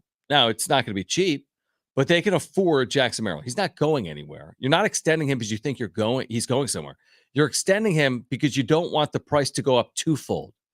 So if you wait another year and he has another Rookie of the Year season as a sophomore in Major League Baseball, so to speak, all of a sudden the price just keeps going up exponentially, and it's costing you the ability to keep players like Dylan Cease, Michael King, and others. You lock up Jackson Merrill to give you cost control on the rest of your roster. Because if you don't lock up Jackson Merrill, he's not going anywhere. They'll get a deal done with Jackson Merrill, but at what expense on the rest of your roster if you let this thing linger and all of a sudden a $100 million contract becomes 125, 150, 175, 200, or who the hell knows where it goes based on what he does in 2025. And you let Michael King just sit there without locking him up long term. Guess what happens in 2026, John? You have a starting rotation right now under contract of a guy coming off Tommy John and a dude that just turned 40. Okay. I mean, the defense rests. Like it's pitching all day. You have Jackson Merrill. Well, no, hold on, because you have Cease, King as extension options. You're not extending Cease. You have some internal options for your rotation move. You can't even spin that. You can't, because your internal options are what? I'm just telling you. Fine. Vasquez and Brito, fine. Waldron. Extend King. I'm all for it. He's pitched like a top tier starter. Yeah. Give him his 5 years, 115. Okay. That's fine. And I think it's a prudent, wise decision. I'm just saying, if you do that and wait a year on Jackson Merrill, it's costing you somewhere else. I didn't say wait a year on Jackson Merrill. You can do both this offseason. Oh, sure. Do everything. Yeah. It's right? Way easier. Yeah. Tell me how they got this cost issue. Yeah, I know. We're dealing payroll issue. We're living in fantasy land with some of these things. Hey, go take King to 22 a year and go take Merrill to 20 a year. Yeah. I know. Maybe not 20. No. 15, 12, 14. But if you said right now this offseason, I think what you got to get done first, or at least try to get done first, the list goes for players like Michael King. Who is more important? What's the most important thing in baseball? It's pitching. When you look at the future of this rotation, like we on this show deal with that year. All we care about now is 2025. 2026, 2027, those years aren't happening next year. So it's really hard for like me and you in the show to go, well, what happens in 2027? But the Padres and AJ Preller have to worry about 2026 and 2027, assuming Preller gets a contract extension or whatever, because he's only locked up through 2026. Right. And looking at the roster past next year, like I said, your rotation will be a guy coming off Tommy John, a 40-year-old pitcher, and like Randy Vasquez and Johnny Brito. If you do not lock up either King or Cease or both, you're gonna have Jackson. You make a very compelling argument. Jackson will be here. He ain't going anywhere. Will it be more difficult to sign him to a long-term contract if you don't sign him this offseason? He goes out and balls out again and has even maybe a better season? Of course. But the luxury that you have to fall back on is, well, we have another 4 years. You don't have Michael King for another 4 seasons. Yeah, but you also, to your point, real quick, you're like, hey, pitching's more of a priority and it's more important. I agree. But has the organization stated that in their actions? They've tied up $1 billion in Machado, Tatis, Bogarts. But they also... Where's the $1 billion tie-ups on the other side? They don't have that. You're right. But look at the moves that they made, because they didn't have money to go out and spend on starting pitching this offseason. They traded Juan Soto. Why? To get pitching. Yeah. They traded away top prospects like Drew Thorpe that they got from the Juan Soto deal to get what? Pitching. They traded away like all of their prospects to get what? Pitching at the deadline, and Adam and Scott. That to me says, well, we don't have a lot of money to go out and spend on free agent pitching in the offseason, and we don't have, we need to use other resources to get that. But the way that they operated this past year, to me, the past year, yes, showed me that in the past 4 years, not really. The Xander Bogaerts contract makes no sense. It doesn't, and it might not have been all AJ. Okay, but the other moves that they made, John, trading for Musgrove, Darvish, and Snell. Well, of course. I mean, everyone knows that pitching's a huge part of it. I'm just saying they've invested heavily in offense. In fact, maybe as much as any team other than the Dodgers. But that's with like 3 dudes. 4 at one point with Juan Soto, who as an arbitration player was making 20-something million per year. Yes, and they thought that they could afford to do that at the time. They thought that their system, albeit they gave up their top 5 prospects, they thought that their system could withstand that, and it did. All right. Call right now if you want a 4-pack of tickets to SeaWorld's Howl-O Scream. Jim's right, arguably. If you want a 4-pack of tickets to SeaWorld's Howl-O Scream, it's going on now through November 2nd. Is a great giveaway valued at hundreds of dollars. First 2 callers will be contestants for trivia. Call 877-767-4760. Call right now, 877-767-4760. First 2 callers will be contestants for trivia. The prize today, a 4-pack of tickets to SeaWorld's Howl O Scream going on now through November 2nd. Call right now. It's 877-767-4760. That's next.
All right, Darnay Tripp from NBC7 coming up in about 10 minutes. Jon and Jim next hour. A chance to win homecoming tickets Saturday night, Snapdragon Stadium, San Diego State, Washington State. Right now, let's play.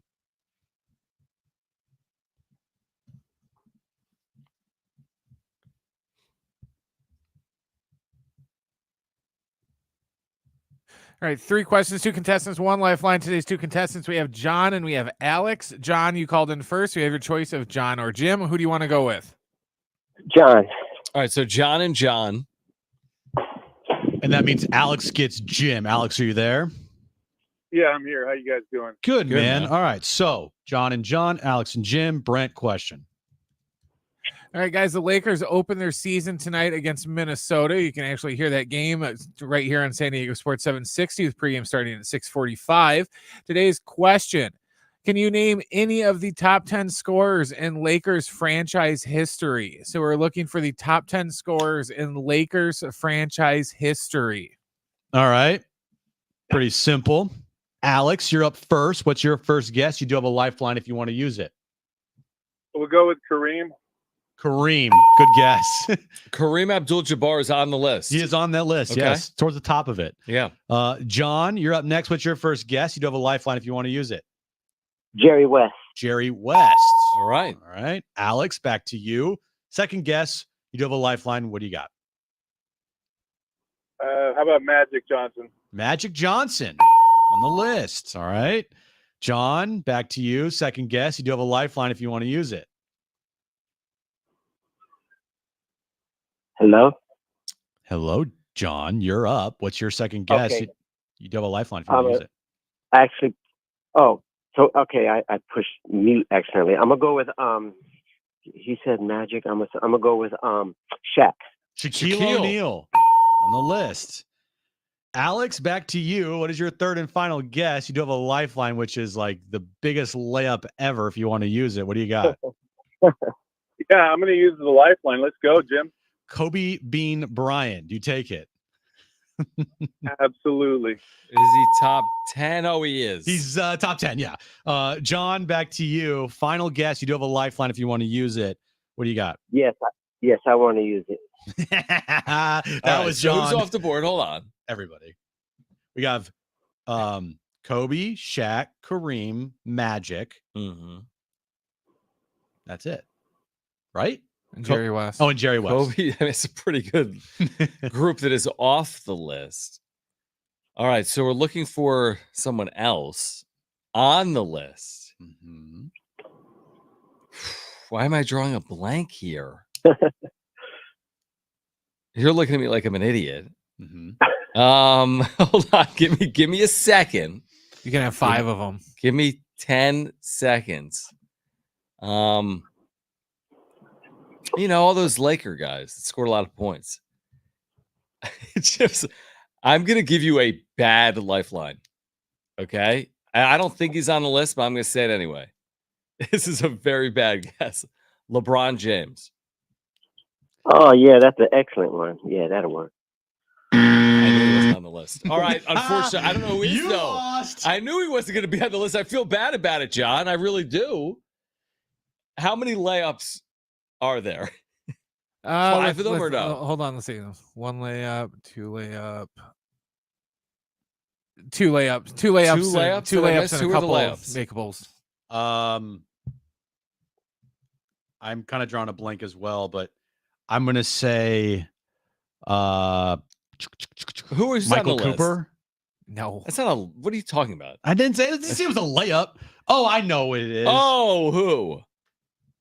Elgin Baylor. yes, he's one of them. Okay, I mean that's not That's screaming one like I layup. should have said that. I probably should have said. It kind of is. That's a layup, Jon. No, the layup is like James Worthy. What about Yes, George Mikan? yes, Oh, those are all- that's who I was thinking about. James George Worthy. then. Mikan. Not, I could see Worthy. They were in Minnesota. Then I don't know, if but that they're still would've part of counted. the Lakers franchise. The layup is Gail Goodrich. He's also in there, Jon. All right, let's hear the list. Michael Cooper. You pretty much got it all. Kobe's 1, Jerry West is 2, Kareem's 3, Elgin Baylor's 4, Magic's 5, Worthy's 6, Shaq is 7, Goodrich is 8. The only one, well, 2. Byron Scott is number 9, and Jamal Wilkes, which made me laugh. He's number 10. Jamal Wilkes. Now Yes. is Bronny Approaching top 10? Where will Bronny finish on the He'll all-time be on his Lakers way to scoring starting list? tonight. Will he finish top 1,000? I don't know if they've had 1,000 players play for him. So Over, probably. under a half total point tonight for They're Bronny. going to have to start a new stat for bench points just for Bronny. He'll score tonight. They'll make it a priority. He'll Well, score tonight. He'll try to score Yeah. tonight. You know, he still has to make the basket. They're not going to do like, oh, hey, Jerry's got everyone cancer. don't- Let's just let him score a That's basket. terrible. You know, they're not going to do that. He has to Move out of actually the way make for the him. basket. That's terrible. Like lifts him up to the rim. Yeah, it's just like, oh, okay, here, just They're like, nobody "Lay field it the in, ball. Let Bronny." them run a home run. It's like, no. He's not even dribbling. He's just like walking with the basketball. They Then just they'll lift, stop the game. And They they'll have go, his dad lift him "Yay." up to lay it in. That's terrible. It's not terrible. I think he's going to score. It's funny. Fair and square. Because then they can put it next to like a real photo that probably exists of LeBron doing that. They like lift him up and he still misses it. They Like like give 20 the ball years back later. again. Darnay Tripp will join us next.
All right, this update is brought to you by Progressive. The NBA season is underway. The Celtics are taking on the Knicks in the season opener in Boston. Boston's all over the Knicks, 43-22 at the end of the first quarter. Lakers, they tip off their season tonight at Crypto against the Timberwolves. 6:45 pregame, 7 p.m. tip-off. You can listen to that right here on San Diego Sports 760. In San Diego State, they take on Washington State this Saturday for homecoming. 7:30 kickoff, 5:30 pregame. You can listen to that right here on San Diego Sports 760. Progressive makes bundling easy and affordable. Get a multi-policy discount by combining your motorcycle, RV, boat, ATV, and more. All your protection in one place. Bundle and save at progressive.com. That's progressive.com.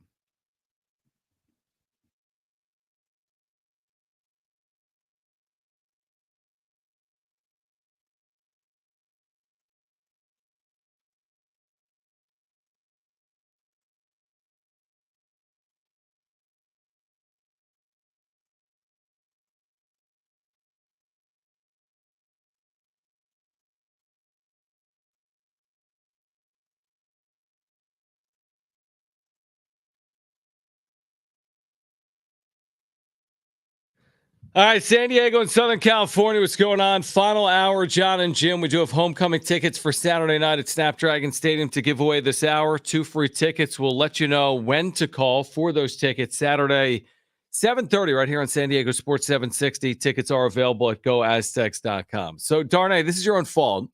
Darnay Tripp, NBC7, is on the show today. He would not have been if he didn't text us. But he texted us, and I don't even know what the text had to do with, truthfully. What was it? I don't remember, but Darnay, it's about Discord. Whenever you get a text now in our text chain, and you see it's from Jon during like a weekday, like I don't know, 12:30 in the afternoon, do you get like a oh no? Of course he does. This was my fault because I texted you guys out of the blue. That's true, and I should know by now to only text you after 6 o'clock in the evening. Yeah, then you guys won't try and sucker me into being on your show. So I was, when Jon's text came in and said, "Oh, hey, good question. Want to be in the show today?" I was a little bit like, "Yep." Here's the thing. Into that one. Here's the thing. He didn't ask to take people behind the curtain. To take people behind the curtain, we don't have any plan going into the day for what we're doing on the show. So knowing that, that's good. Knowing that we go into the day with a blank canvas, and here's the thing. Our goal is not to fill the canvas. Sometimes it's blank. Other times we are able to fill it appropriately. But once you text me, I'm like, you know who would be a good guest today? Is Darnay, who just texted us. Because Darnay also on his On Fire podcast, go check it out. Go subscribe. NBC on YouTube talked about the same stuff we're talking about. Yeah, I don't know if it's NBC on YouTube. It's probably NBC7. NBC7, sorry. But okay. Not the regular NBC. Yes. We'll take the subs either way. Yeah, okay, so On Fire podcast, Darnay Tripp, NBC7. Let's just start with the priorities here in the offseason. It's the World Series no San Diegan really wants. Dodgers, Yankees. So let's talk about the Padres priorities. Where do you start here? If you're AJ Preller, there's a lot of business that goes on in an offseason. What's the first thing or two you're thinking about right now if you're Preller? That's a great question. I think, the free agent types really come to mind right away. What happens with Ha-Seong Kim? What happens with Jerks and Profar? I think Tanner Scott, that situation, even aside from kind of the workload limitations with Josh Hader, when he was heading into a free agency, I just thought, look, they haven't typically paid relievers top dollar. And so why would they start now? And they've gotten good production from those guys. Seems like he's probably going to be too rich for their blood as well, especially given some of their financial limitations that I think will probably continue to some degree. So I think those guys that, are due to hit the free agent market or could, in the case of Ha-Seong Kim, figuring out where you go from there, because all of a sudden, if Jerks and Profars decided, hey, I just had the season of my life, I want to get paid, and you're maybe not comfortable giving him as much money as he's asking for, then all of a sudden you've got a really significant hole to fill there in the outfield. And then I do think somewhere behind that is figuring out long-term deals for maybe not all of Cease, King, and Arise, but then determining what the plan is going to be for those guys. If you want to lock 1, 2, or all of them down and kind of getting their future solidified so that that's not a question once you get into the season. Give me your thoughts and your percentage chance that you think Luis Ariz will return next year. Next season? Yeah. I'm pretty good, 80%. That high? I haven't necessarily seen anything to make me suggest that he won't. He seems to be a really good fit. Seems to like playing here. Gets along great with everybody in the clubhouse. Look, certainly had an injury-riddled season and still an all-star, still a batting champ. I'd love to see what he's capable of fully healthy. And, that could make it one of those situations where, maybe he's not in a rush to sign an extension now because maybe he feels like I've got more to show and I don't know if I want to. I don't know if I'd be maximizing my value and my earning potential if I signed now. I could certainly be wrong, but at this point, I don't know if what he would potentially be making would be so cost prohibitive that they couldn't keep him around for his final season. And why I ask is we had Kevin on and he mentioned and said that, the price tag for Luis Ariz, if it's $14-15 million next year, as far as the arbitration number go, that's something the Padres do not have an appetite for at all. And if they can't get a long-term deal done and they need to, prioritize other positions on the team that are more important than Luis Ariz, like they don't have that Juan Soto chip this offseason to trade to fill those needs. And I'm not saying that Luis Ariz could fill those needs, but he would free up some money that you can go out and spend in free agency potentially to fill the needs. And like, I would love Luis Ariz back too, but I'm looking at the equation here, Darnay, and it feels like the equation doesn't add up. And the only possible move to make to get any value is like a trading Dylan Cease or Luis Ariz. Yeah. And Kevin would probably know better than me. And I think, if you can't agree to terms with Ha-Seong Kim, if he decides to move on, then this is no longer the case. But the area where they've had kind of the surplus is in the infield. And so, if you feel like you're not going to be able to make the money work, if what he's going to be due in arbitration is too hefty, then yeah, certainly you can part with that and maybe address a need or depth in the outfield. Maybe if you want to get another reliever, some combination of these guys, then yeah, that might be a way to address that. Dylan Cease as well. I'd be curious. I mean, how much? I think that the difference is like, the Padres were obviously going to be giving up primarily prospect capital to get those guys, right? Mm-hmm. But I would guess that's probably not what they would want in return. And so I'd be curious how different a move would look like when you're going from one that features minor league type guys, prospects, as opposed to now a return package where you'd probably be looking for more immediate help. Darnay Tripp, NBC7 with us right now on Jon and Jim. I'm going to switch sports on you, Darnay. I saw you tweeting about this weekend. San Diego State won a scrimmage at UCLA. They were without, I think, 5 scholarship players in the win. How do you feel about the Aztecs heading into the year? Obviously, a lot of turnover over the last 2 seasons. They've got a difficult non-conference schedule that includes Gonzaga and a trip to Vegas against 3 teams in an NIL event. How do you feel about the Aztecs heading into the year? How far do they catapult up Ken Pom after that big win? Don't get him started. You want to talk catapult? Don't get him started. Ken Pom? I already mentioned college football like TV network deals today, and John perked up like I've never seen. He lit up like a Christmas tree. So let's keep the Ken Pom talk to a minimum. All right. I could hear the smile as I was listening on the radio heading to. I'm really excited about. I'm very, very excited about this team, and I don't know. There's something to be said about kind of having a reset or a refresh. As Dutcher has proven, they're in a phase now where they're not necessarily rebuilding; they appear to be reloading. And I think it takes a little time for, nationally people to kind of understand that and respect that and honor that if it comes in the rankings and the preseason stuff. We've talked about when I covered Gonzaga, they were kind of in that phase as well, where they were turning over one year to the next. The outside audience maybe didn't understand what they had on campus going into a particular season. This is like a decade or so ago. Obviously now people are very well attuned to the talent there. And I think San Diego State seems to be kind of moving in that direction where a perennial NCAA tournament type team, and now just a really interesting collection of talent, perhaps more shooters, potentially a unicorn in Magoon Guatz. I'm super, super excited to watch him. And, good guard play. Like, I'm excited to see Nick Boyd. I think he's going to bring a fun element. Obviously, the leadership standpoint, Reese Waters, seeing him fully healthy and maybe taking a little bit more of an offensive load. The freshmen, what are they going to contribute as well? I've always been a fan of Wayne McKinney. So I'm really, really excited and optimistic about what this team could become and just the various pieces, how much they kind of flourish. But certainly when you have a talent like Magoon, figured out exactly what they have in him, I think is going to be one of the most exciting and interesting, storylines around the season, and potentially one of the most exciting, kind of intriguing storylines around the Aztecs period since I've covered them. I forget, what was your take on when Juan Soto got traded away from here? Did you feel like Juan Soto was like a problem with this team?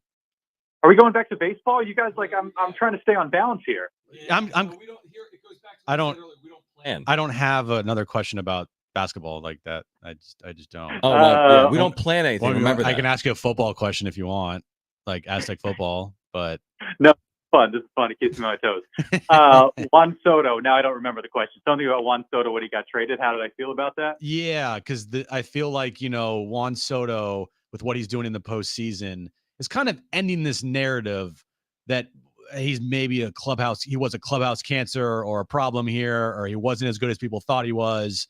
And he's showing why all those things are kind of stupid. It is funny. I did talk to a good friend of mine from college who's a diehard Nats fan after the trade. And he was like, Juan Soto's going to have stretches where it doesn't seem like he's doing a whole lot. And Juan Soto, you're going to be like, is he where's the big moment? You expect kind of the big moment, the big swing. And I thought about what he said and how some of it kind of tracked where there were underwhelming stretches and points where it's okay, where's that big swing, big moment? I want to say he homered in the closeout game against the Mets, tied it up in the 7th inning against the Dodgers. I think homered in the game they lost. What was it, Game 5 against the Phillies? So he had some moments certainly in the postseason. Now I haven't looked at his numbers compared to what they are now, where he's got a 300 plus average, 1100 plus OPS with the Yankees. It does certainly seem to be at a different level. And that's hard to watch because you're seeing kind of the peak version of Juan Soto, or at least really close to it, that you feel like you maybe didn't get here. But I think it's how much were we thinking about Juan Soto from mid-June through the end of the postseason? Not a whole lot. And so I think you have to kind of keep that in mind. We'd all kind of emotionally moved on a little bit because of the success the Padres had and the fact that Michael King had a kind of borderline Cy Young caliber season, that I feel like you can watch this a little bit, especially when he's going against the Dodgers, and be kind of at peace with whatever he's doing, especially knowing that you are not going to be able to keep him. Well, again, I mean, the lesser of two evils, I mean, who disagrees with this, is obviously the Yankees winning the world. I mean, there's how do you, we're up against it, Darnay, but in 30 seconds, how would you, spin's not even the right word, but how would you communicate it to Padres fans? If the Dodgers win the World Series, what's the angle? If Soto wins, it's look what happened. Yeah, but if the Dodgers win the World Series, which they're favored to do, a slight favorite, what's the angle in San Diego? I was for a football question, and I think you took up all 30 seconds with that question. Yeah, probably. Good job, John. Well, you have 60 seconds. It's rough because everything you could kind of use as a trash talking point would be gone. 2022, them choking in the playoffs, Mickey Mouse World Series, all out the door. So I think from the Padres standpoint, all in on the Yankees, and it's fun seeing all the stars against one another. It's going to be entertaining from that standpoint, and who doesn't love some good old fashioned hate watching? You did that very timely. That was 20 seconds. He's a professional, John. Thank you, Darnay. We appreciate you. Don't text us again unless you want to come on. Thanks, guys. Thanks, man. Darnay Tripp at NBC7. We're giving away homecoming tickets for Saturday on the other side. Don't go anywhere. It's Jon and Jim.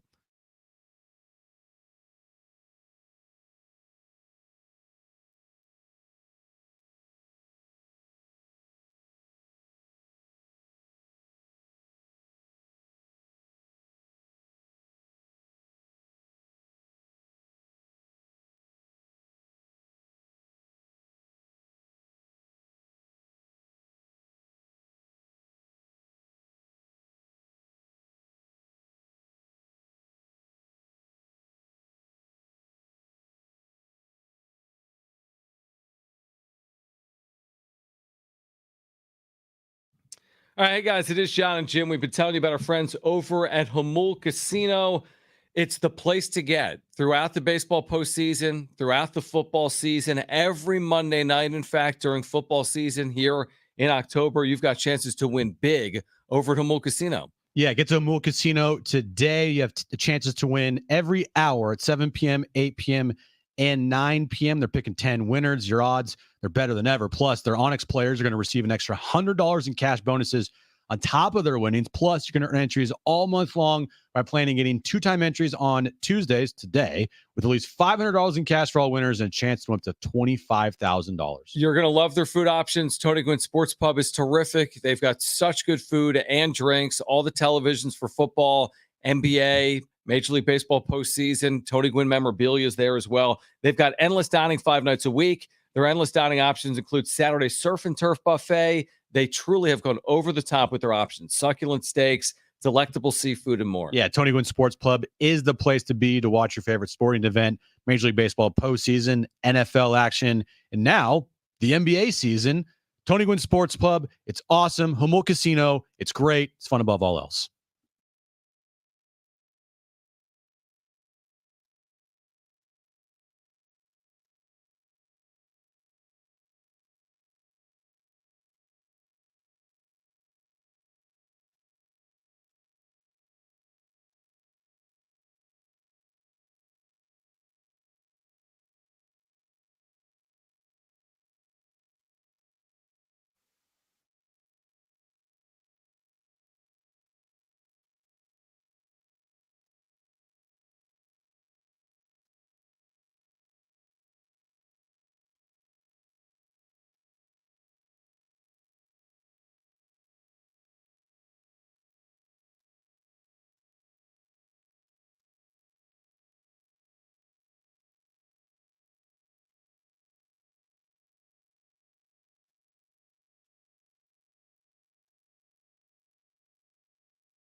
All right, San Diego Sports 760 has 13 chances for you to win $1,000 every weekday with the inflation vacation. Listen for the nationwide keyword at the top of every hour, 6 a.m.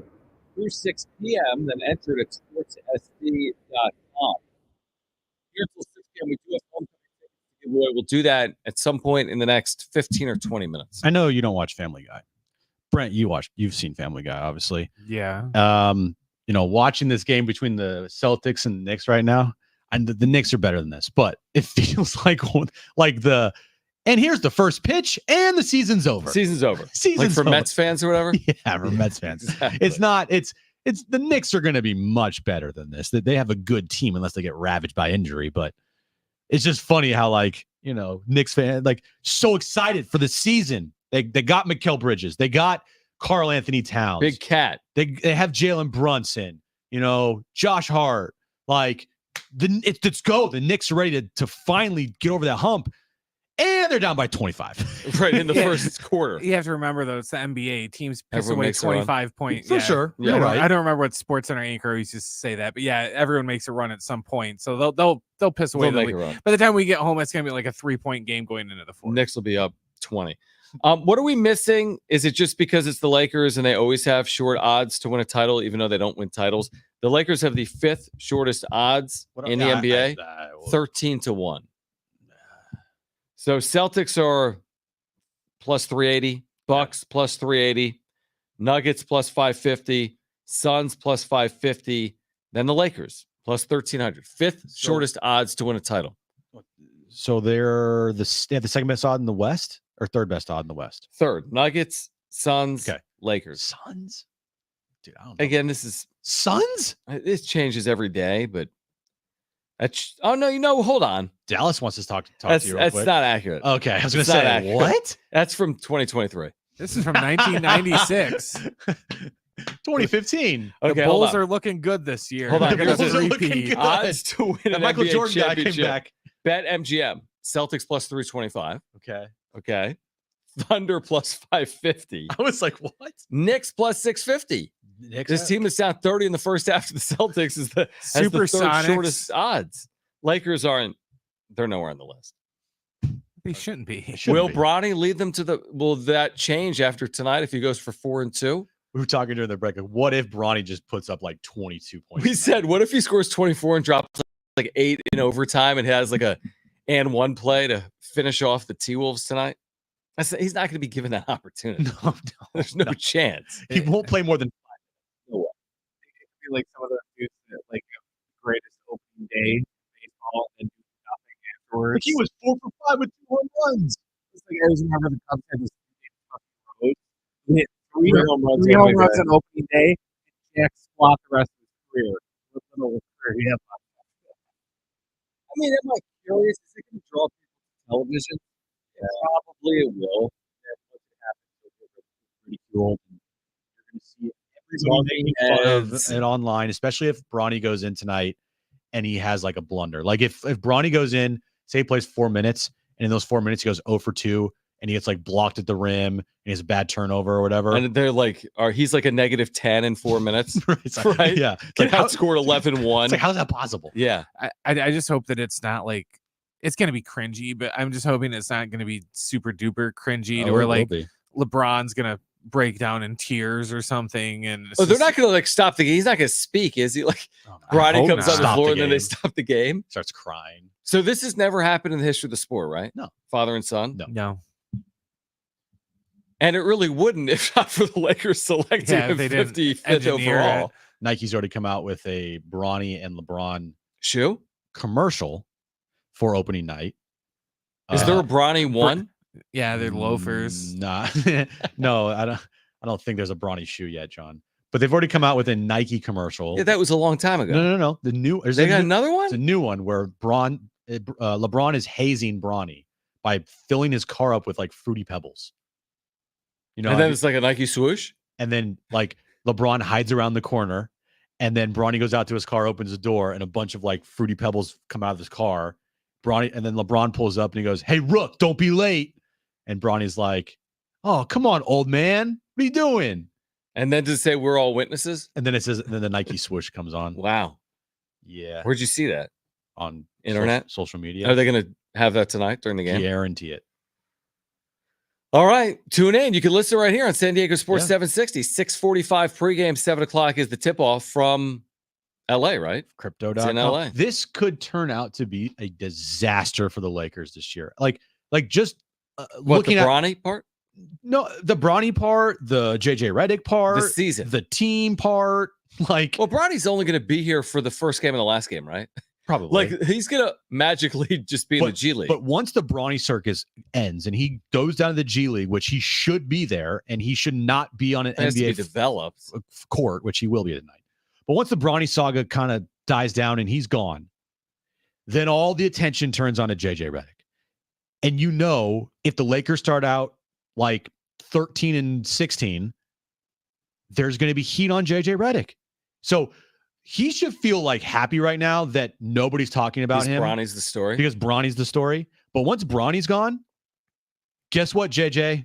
Dude, you're number one talking point here. Once Bronny's out of the league, JJ's got to be looking over his back because Bronny's going to be the next head coach of the Lakers. All right, on the other side, we'll give away those homecoming tickets. Also, do we have numbers or not on last night's ESPN Plus NFL game? What does it say? Oh, do we? What does it say about that game last night on Monday Night Football between the Chargers and the Cardinals? This is Jon and Jim.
This update is brought to you by Progressive. The NBA season has tipped off in Boston as the Celtics are taking on the Knicks right now. Game 1 of the 2024-2025 NBA year. Celtics, they're all over the Knicks. They're up 74-55 at the half. Lakers and Timberwolves is the second game of the doubleheader tonight, 7 p.m. tip-off at Crypto.com Arena in LA. You can listen to that game right here on San Diego Sports 760. And this weekend, San Diego State takes on Washington State. Saturday night, 7:30 kickoff, for homecoming. You can listen to that game right here on San Diego Sports 760. Progressive makes bundling easy and affordable. Get a multi-policy discount by combining your motorcycle, RV, boat, ATV, and more. All your protection in one place. Bundle and save at progressive.com. That's progressive.com. I want to funding. How you build a house? For help? I know bundling. Weird.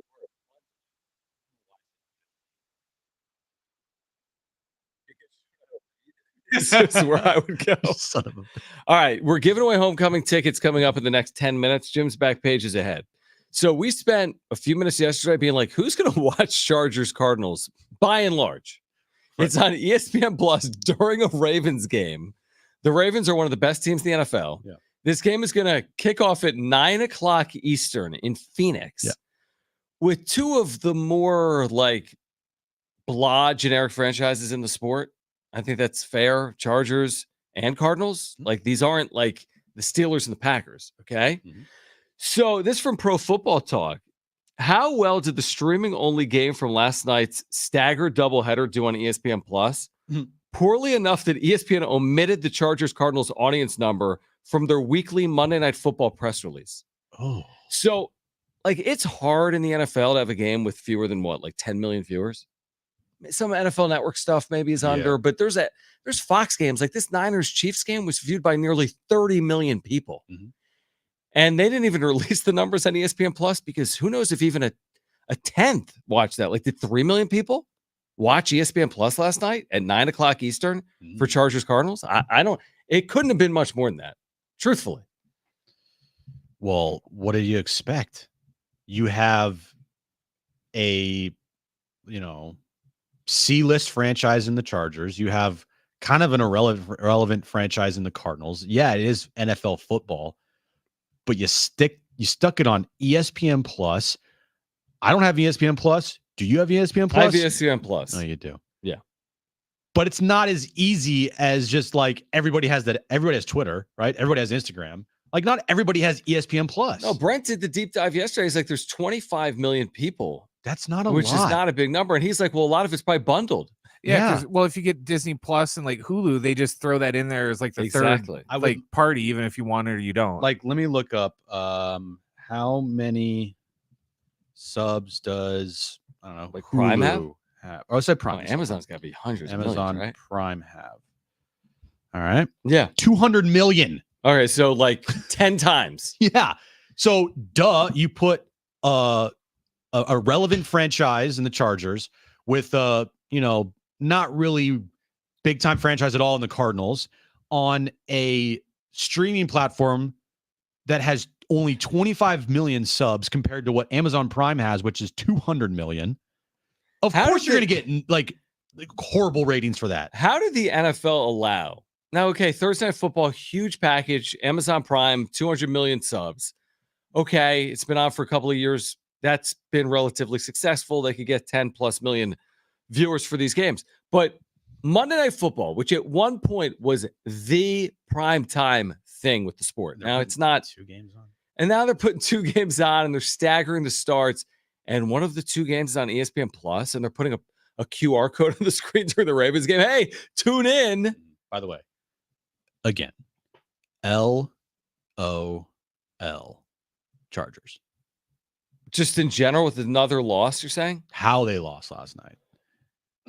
Just, they had the lead. They scored no touchdowns in the game, all field goals, and they lose last second by a field goal. Yep. The thing that I could not wrap my head around this early in the year, and I get it, Colin, he was brown nosing and he gets paid a little bit under the table by the Chargers to say nice things about him because the Chargers have to pay people. Is that factual? Well, look, Colin is a type of person that may get some perks if he says some nice things about certain franchises, right? Oh, I want to see those documents.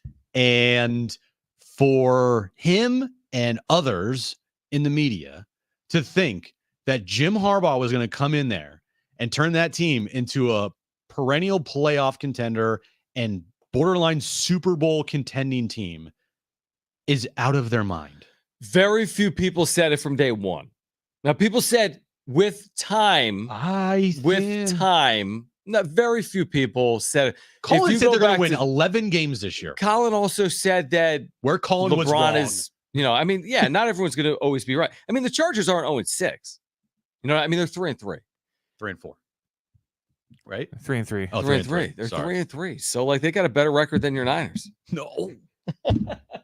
So it just gets worse and worse. But the point is, the irrelevant Chargers are better than we the Niners. spent time this offseason saying, you even said it, you're like, probably with time, Jim Harbaugh is going to put them in a position where they're certainly going to be a playoff contender, but very few people said from day one, they're going 14-3, they're better than the Chiefs, they're winning the West. Who was saying that? Not a lot of people. Colin Cowherd was saying something along those lines. Okay, Colin Cowherd thought that they were going to win legitimately 10 to 12 games this year. And I'm like, are you out of your mind? Mm-hmm. The Chargers they don't have any offensive weapons. I have the rating, they're by the way. Still the Chargers. What is it? This is the lowest rated NFL game ever. Not surprising. 1.8 million viewers. Oh my God. 1.8 million. I linked it at 27 this weekend for the Niners and the Chiefs. Where'd you see that? Pro Football Talk. 1.8 million viewers. That is crazy. And it's just a bad idea. To stagger a doubleheader, put it on ESPN Plus, get cute, and then you end up with 1.8 million viewers. It makes everyone look bad. It's even worse considering that, the prime game was a blowout. So it's like nobody's like, True. The Ravens are That's a good point. kicking their ass. We're going to switch over to this closer game because the Chargers game was at least competitive. Yeah. Nobody watched it, but it was at least close. It came down to a field goal at the end. 1.8 million viewers. That's unbelievable for the NFL. Right? But again, if you only have 25 million subs, I guess what do you expect? Well, they said we're going to punt on this, and they tried something and it failed miserably. And they tried it with a franchise that is no one cares. The thing. You don't have the reach. They wouldn't have done it with the Philadelphia Eagles. They wouldn't do it with San Francisco. You can't do it with Dallas. You can kind of hide it, but that's kind of. You got Jim Harbaugh, you got Justin Herbert, you got NFL, you got a Monday night. Yeah, this is at one point Monday Night Football. We also have the B team. Who called that game? Chris Fowler called it. Okay. I don't know if Herb Street was on it or not. Okay. Well, just kind of interesting. I watched 0 seconds of it because I don't have ESPN Plus, and two, you're over it ever since the Niners. What? You're kind of over the season. No, I'm not. No. I'm over the Niners season. Okay. But I'm not over the NFL season. No, but you're over it because the Niners who were in the Super Bowl last year are 3-4. I'm over the Niners season. The Niners season to me is done. They are just going to play this thing out. They're going to finish 8-9, 9-8, 10-7 tops. You'll be there if they're in the playoffs. No, they're done, John. It's over. Nah, I've already said I'm done. You're done until they're in the playoffs. I will watch, yes. Okay, that's not But done. do I have any hope for them? No. That's probably what I should say. I will watch, but I have no hope for that team this year. All right, on the other side, we'll get to Jim's back page. We do have a pair of tickets right now, as we've been telling you all hour long, to give away. San Diego State, Washington State, homecoming Saturday night at 7:30. You can hear the game on San Diego Sports 760 with pregame coverage beginning at 5:30. 2 free tickets right now to caller 7. They are yours. 877-767-4760. Great giveaway. Saturday night, homecoming at Snapdragon Stadium. 877-767-4760. Caller 7. Those are yours. Jim's back page. That comes your way next.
Right, Aztec edge rusher Trey White. He leads the nation in sacks. He'll join us tomorrow at 3:30 right here on Jon and Jim. We have more homecoming tickets to give away tomorrow as well. So make sure to be here tomorrow from 3 to 6. We're actually going to be at the Pendry on Thursday. I don't know if Brent realized that, but we will. For an Aztec basketball-related event that we were at a year ago as well, top of the key. Yes. Yeah, they actually told me that you were gone someplace. I didn't know where you were going, but I knew you were gone. So we will be at a Mesa Foundation fundraiser on Thursday. Yes. And then we will be here Friday. Normally we're here Fridays, yes. Yeah, so we've got you covered. But Trey White tomorrow. We've got Cynthia Freeland, NFL Network, on the show on Friday. We'll talk to some Aztec basketball guests on Thursday from the Pendry. So good week. And again, homecoming tickets. So we've got that Saturday night, San Diego State, Washington State, 7:30 pregame coverage beginning at 5:30. We have tickets for you to give away all week long right here on Jon and Jim. Are you ready for your back page? Yeah. You look ready. Let's get to it.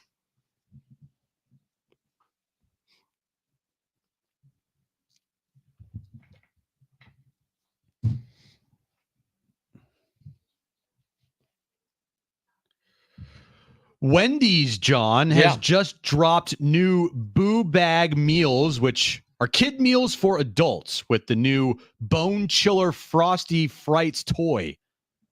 So these new Boo Bag meals come with a cheeseburger, fries, a Frosty, and a Bone Chiller glow-in-the-dark toy.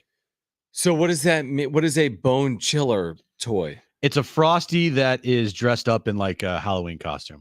Okay. So it's a toy. Okay, it's a toy. It's like a Frosty dressed up as like Frankenstein, and then a skeleton, and then like, I don't know, a wizard and whatever. It's like a quote unquote happy meal for adults. Also, you can get Frosty Frights kids meals as well. That comes with chicken nuggets, apples, and a Frosty toy. Ooh. Yeah. Scary. Skaboo. Boo. Okay. Yeah. I don't know when the trend started. Do you think, Brent, when do you think the trend of like popcorn buckets paired with like movies came out? I feel like it's really caught on this year. Maybe Dune was the first one that really blew it all up. Do you feel like that is the probably about 2 years? Dune was the first one that got all the attention because it was just ridiculous and it looked like something else that we can't talk about. We can't air. say it. But it looked like something else, and that got a lot of social media and internet praise because like, oh god, look at this popcorn bucket. And then Deadpool and Wolverine is like, oh, hold our beer, we're gonna do this on purpose and make it weird. Are you talking about the Gladiator bucket? I am talking about the Gladiator bucket. Gladiator, I guess 2. Gladiator 2, coming out. I don't know when's it coming out. Couple weeks. So it's soon. Every movie now, John, is making popcorn buckets for their movies. So it's like we're going to create a new item that you can buy at a movie theater. A collector's cup. But if you went to the World Series, like, hey, here's the collector's cup in a month. Bucket. Okay, November 22nd. Yeah. So what is Gladiator 2? Because isn't Gladiator 1? Very good, John. Good job, John. Yeah. You didn't even have to see the movie to know that. So like, what else can happen? You have to tune in and find out. Tune in. Okay. Get your popcorn bucket. Well, the popcorn bucket that the Gladiator 2 movie, cool. It's the Roman Colosseum. Ooh. And it's turned into a popcorn bucket. So it's like 2 gladiators are fighting in it, and they're going to put popcorn in it. Wow. So you can have the Roman Colosseum as a popcorn bucket. Only one kernel will survive. It's the motto for the bucket. Is that their advertising? Yeah, we get it. Yeah, we get it. We get it. Good job. Get it? Yeah, I get it. Because it's like a Coliseum. Yeah, good job. Right. Good job. How much are those? Probably like $39.99. Yeah. Well, you have to figure popcorn at the movie theaters is already $20 super expensive anyway. Yeah. So throw an extra, depending on how elaborate the bucket 20 is, on top. 10 to 15 bucks. Okay. Yeah, if I were to pick one, I should have bought a Deadpool one, like a Wolverine Deadpool popcorn bucket, because that was hilarious. The Alien Romulus ones are pretty cool. Those because they had the cool, xenomorph head that opened up. Yeah, I like that that. was kind of cool. Could have gotten a Barbie one. I don't think they made a Barbie one. Okay. Popeyes, John, for Thanksgiving is selling Cajun style whole turkeys. They've done that forever. Popeyes is selling Cajun-style whole turkeys at most of its locations for Thanksgiving for $54.99. Wow. That's a lot. Now, the whole thing is like made for you. So would you buy a turkey from, well, you wouldn't buy turkey. Someone that doesn't eat meat, no, I Yeah. wouldn't. Would I buy a turkey from Popeyes? Yeah, it was first introduced in 2001. The spiced turkey has become a seasonal staple at Popeyes, returning each year just in time for Thanksgiving. In 2024, the third consecutive year, customers can order the pre-cooked turkey online, and it's $99 for delivery straight to their door. When I think Popeyes, I don't think turkey. I know. I think chicken. I think chicken. Yeah. Right. So I feel like they should have like a chicken Thanksgiving meal. Okay. $55. What do I get? Turkey? You get a turkey. You get a whole turkey. Whole Actually, turkey? but if you pay more, you can get like a whole meal. Yeah, Okay. $99 delivers it to your door. Gotcha. Okay. So I almost Quick did and that. easy. I almost did that once when I moved out here, but I was like, Yeah. $40 because Right. at the time it was like 35 for the turkey. Right. But It it's a keeps big going up. turkey. Yeah. Yeah. According to a global food ranking survey, here are the top 5 countries for food. Top 5 countries for food. What does that even mean? I'm waiting for him to be like Alabama. Right. Top 5 like where they eat food? Like just like where you go, they have like Great food? like the top rated food in Gotcha. the world. Like, Can I guess? you can guess. John. Italy, Japan. Okay. I'm just guessing. I'll throw a couple out. Italy, Japan. I wouldn't put the US on there. France. I'll put the US on there. Let's go France. Okay. We'll say France. I'll put the US on there. Did we get a few of them? Italy, you're right. Okay. Number 1. Italy was ranked the number 1 place in the world for best food. Okay. Number 2 is Spain. All right. That makes sense. Number 3 is Mexico. 4 is Thailand. 5 is Greece. So US did not make the list. Not surprised. Receiving honestly. votes. Because here's the thing: all of these foods, like, Our genres. are foods. Yeah. you know, like People they're like all burgers. they're all in. Like, for me, I love Mexican food. Thai food, not the biggest because I don't like do spice. Greek food, I like Greek food a lot. You love Italian. Give me a good couscous. I'm ready to go. Italian food, pizza, pasta. Like, come on. But people like American food. But how do you define American I was food? just gonna say, Because none of it name is an American American food. food. Burger and fries. That's not overtaking these top 5. Okay. According to your poll, you're right. Yeah, it's. I think the cuisine in America, like Steak. steak's broad. Like I know. it's not. You can. You could eat that anywhere. Yeah, It's not it's necessarily like American. food, Right. Like pasta, pizza. Yeah. Italian No, food. no. I got no problem with Italy. I just Spanish thought food. US would be maybe on the list, but Like- no, it makes sense. Like paellas, right? For Spain, Okay. you got Greek food. You got euros with couscous and what else they got here? Yeah, Mexican food, tacos, So burritos. you think Spain's on the list because of paellas? No, I think Spain's on the list. It says right here why it's on the list. Paellas. Bold flavors, fresh ingredients, and regional dishes like tapas and paella. Okay. I do So, like tapas. yeah. Yep. I just remember in that Simpsons soccer episode when they went to the soccer game, instead of having like a guy that throw hot peanuts, they had what's the name? Say it because I can't say it. Paella? Paella? They're Yeah. like paella, and the guy would like throw That's hot cold bowls of paella. soup. Yeah. Yeah. No, that's a good list. I like that list. Have you had a paella before? Oh, I've had it all. Look at me. I've had everything. I've had Italian food. I've had Thai food.